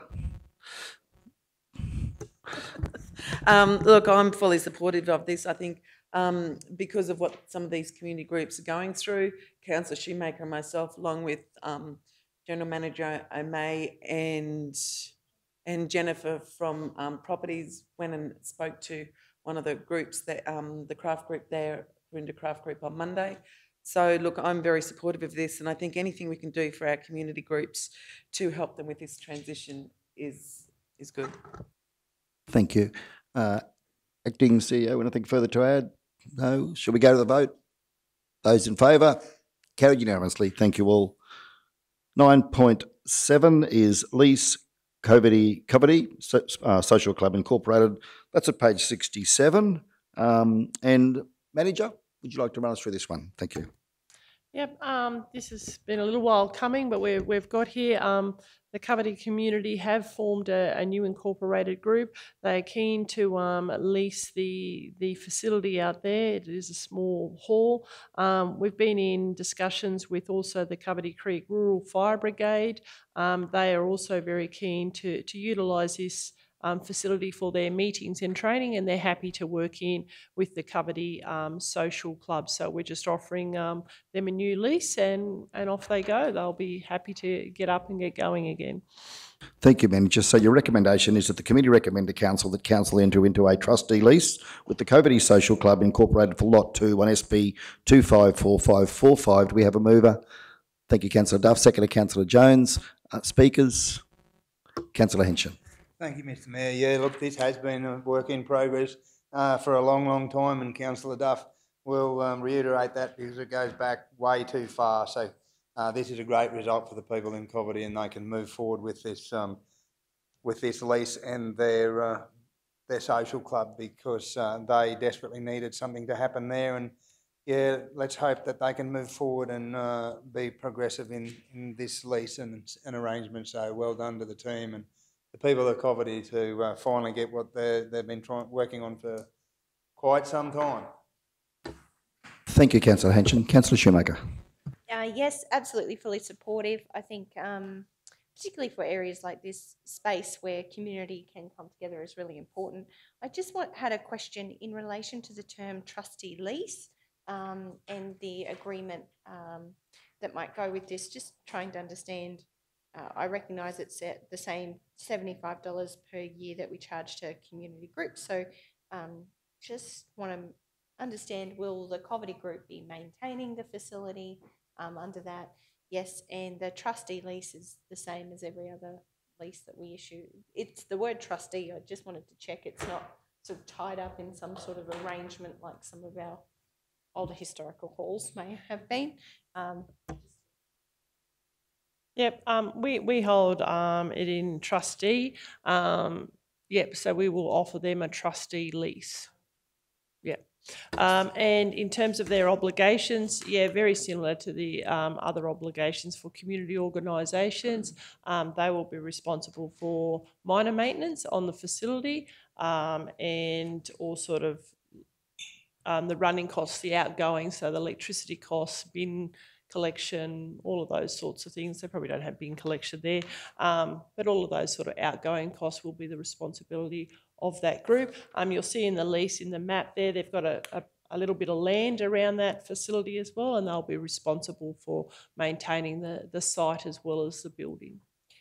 So, sorry, just a further question. So in terms of that trustee arrangement, did the Coverty community build this facility in the past and then pass it on to council to lease, or just trying to understand some of the history? I believe so. I believe this facility was built by the community. Yes, and what happened was when the group decided that they were going to wind up for certain circumstances, they decided to wind up a community organisation.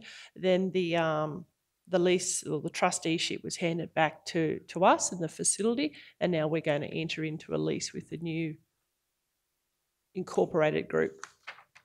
Yes, thank you. I've learned some valuable lessons around actually asking about the history of some of these facilities, so thank you for the insight.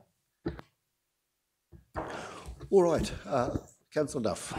Just a question to you, Manager Leanne, just the time frame. You haven't got a time for the lease. Is it 2 years, 3 years, 4 years? The term of the lease, that's just one question. Yeah, what I just have to check, and it most likely will be consistent with other trustee leases, and I think that's up to the 10-year period is what we'll be aiming for. Yeah. Thank you, Ms. Mayor. Thank you. I just wanted to have a big shout out to this new group and wish them all the best, because they've been through some challenging times with the old committee having to fold, and they lost a lot of their assets through that whole process, and now they're starting from scratch again. So I just wanted to flag, good luck to that new committee and wish them all the best, because they have a great little group out there, and they need to have that facility and that support. So thank you. Okay, let's go to the vote. Those in favour? Carried unanimously. Thank you all. Item 10. The officer's recommendation is that Council considers the confidential reports listed below in a meeting closed to the public in accordance with Section 254J of the Local Government Regulation 2012, 10.1 Tender for Cattle Facilities, with item G on the basis that discussion on this matter in an open meeting would, on balance, be contrary to the public interest, as it deals with negotiations relating to a commercial matter involving the local government for which a public discussion would be likely to prejudice the interests of the local government. Item G of 254J also applying to 10.2 in relation to council-owned land investigations. Do we have a mover? Councillor Shoemaker, second to Councillor Potter. Thank you. Those in favour? Carried unanimously. Meeting now closed, and we'll go into... Okay, meeting reopened at 1:30 p.m. And we have two items on the agenda to address. The first item, 10.1, recommendation is that the matter is considered at the ordinary meeting of Council on Wednesday, 22 September 2021. Do we have a mover? Councillor Potter, second to Councillor Duff. Those in favour? Carried unanimously. Item 10.2, recommendation is that the committee receive the report. Do we have a mover? Councillor Jones, second to Councillor Froloff. Those in favour? Carried unanimously. Thank you all. I'll now call the meeting to a close at 1:30 p.m. Thank you all for your attendance, and have a great rest of day.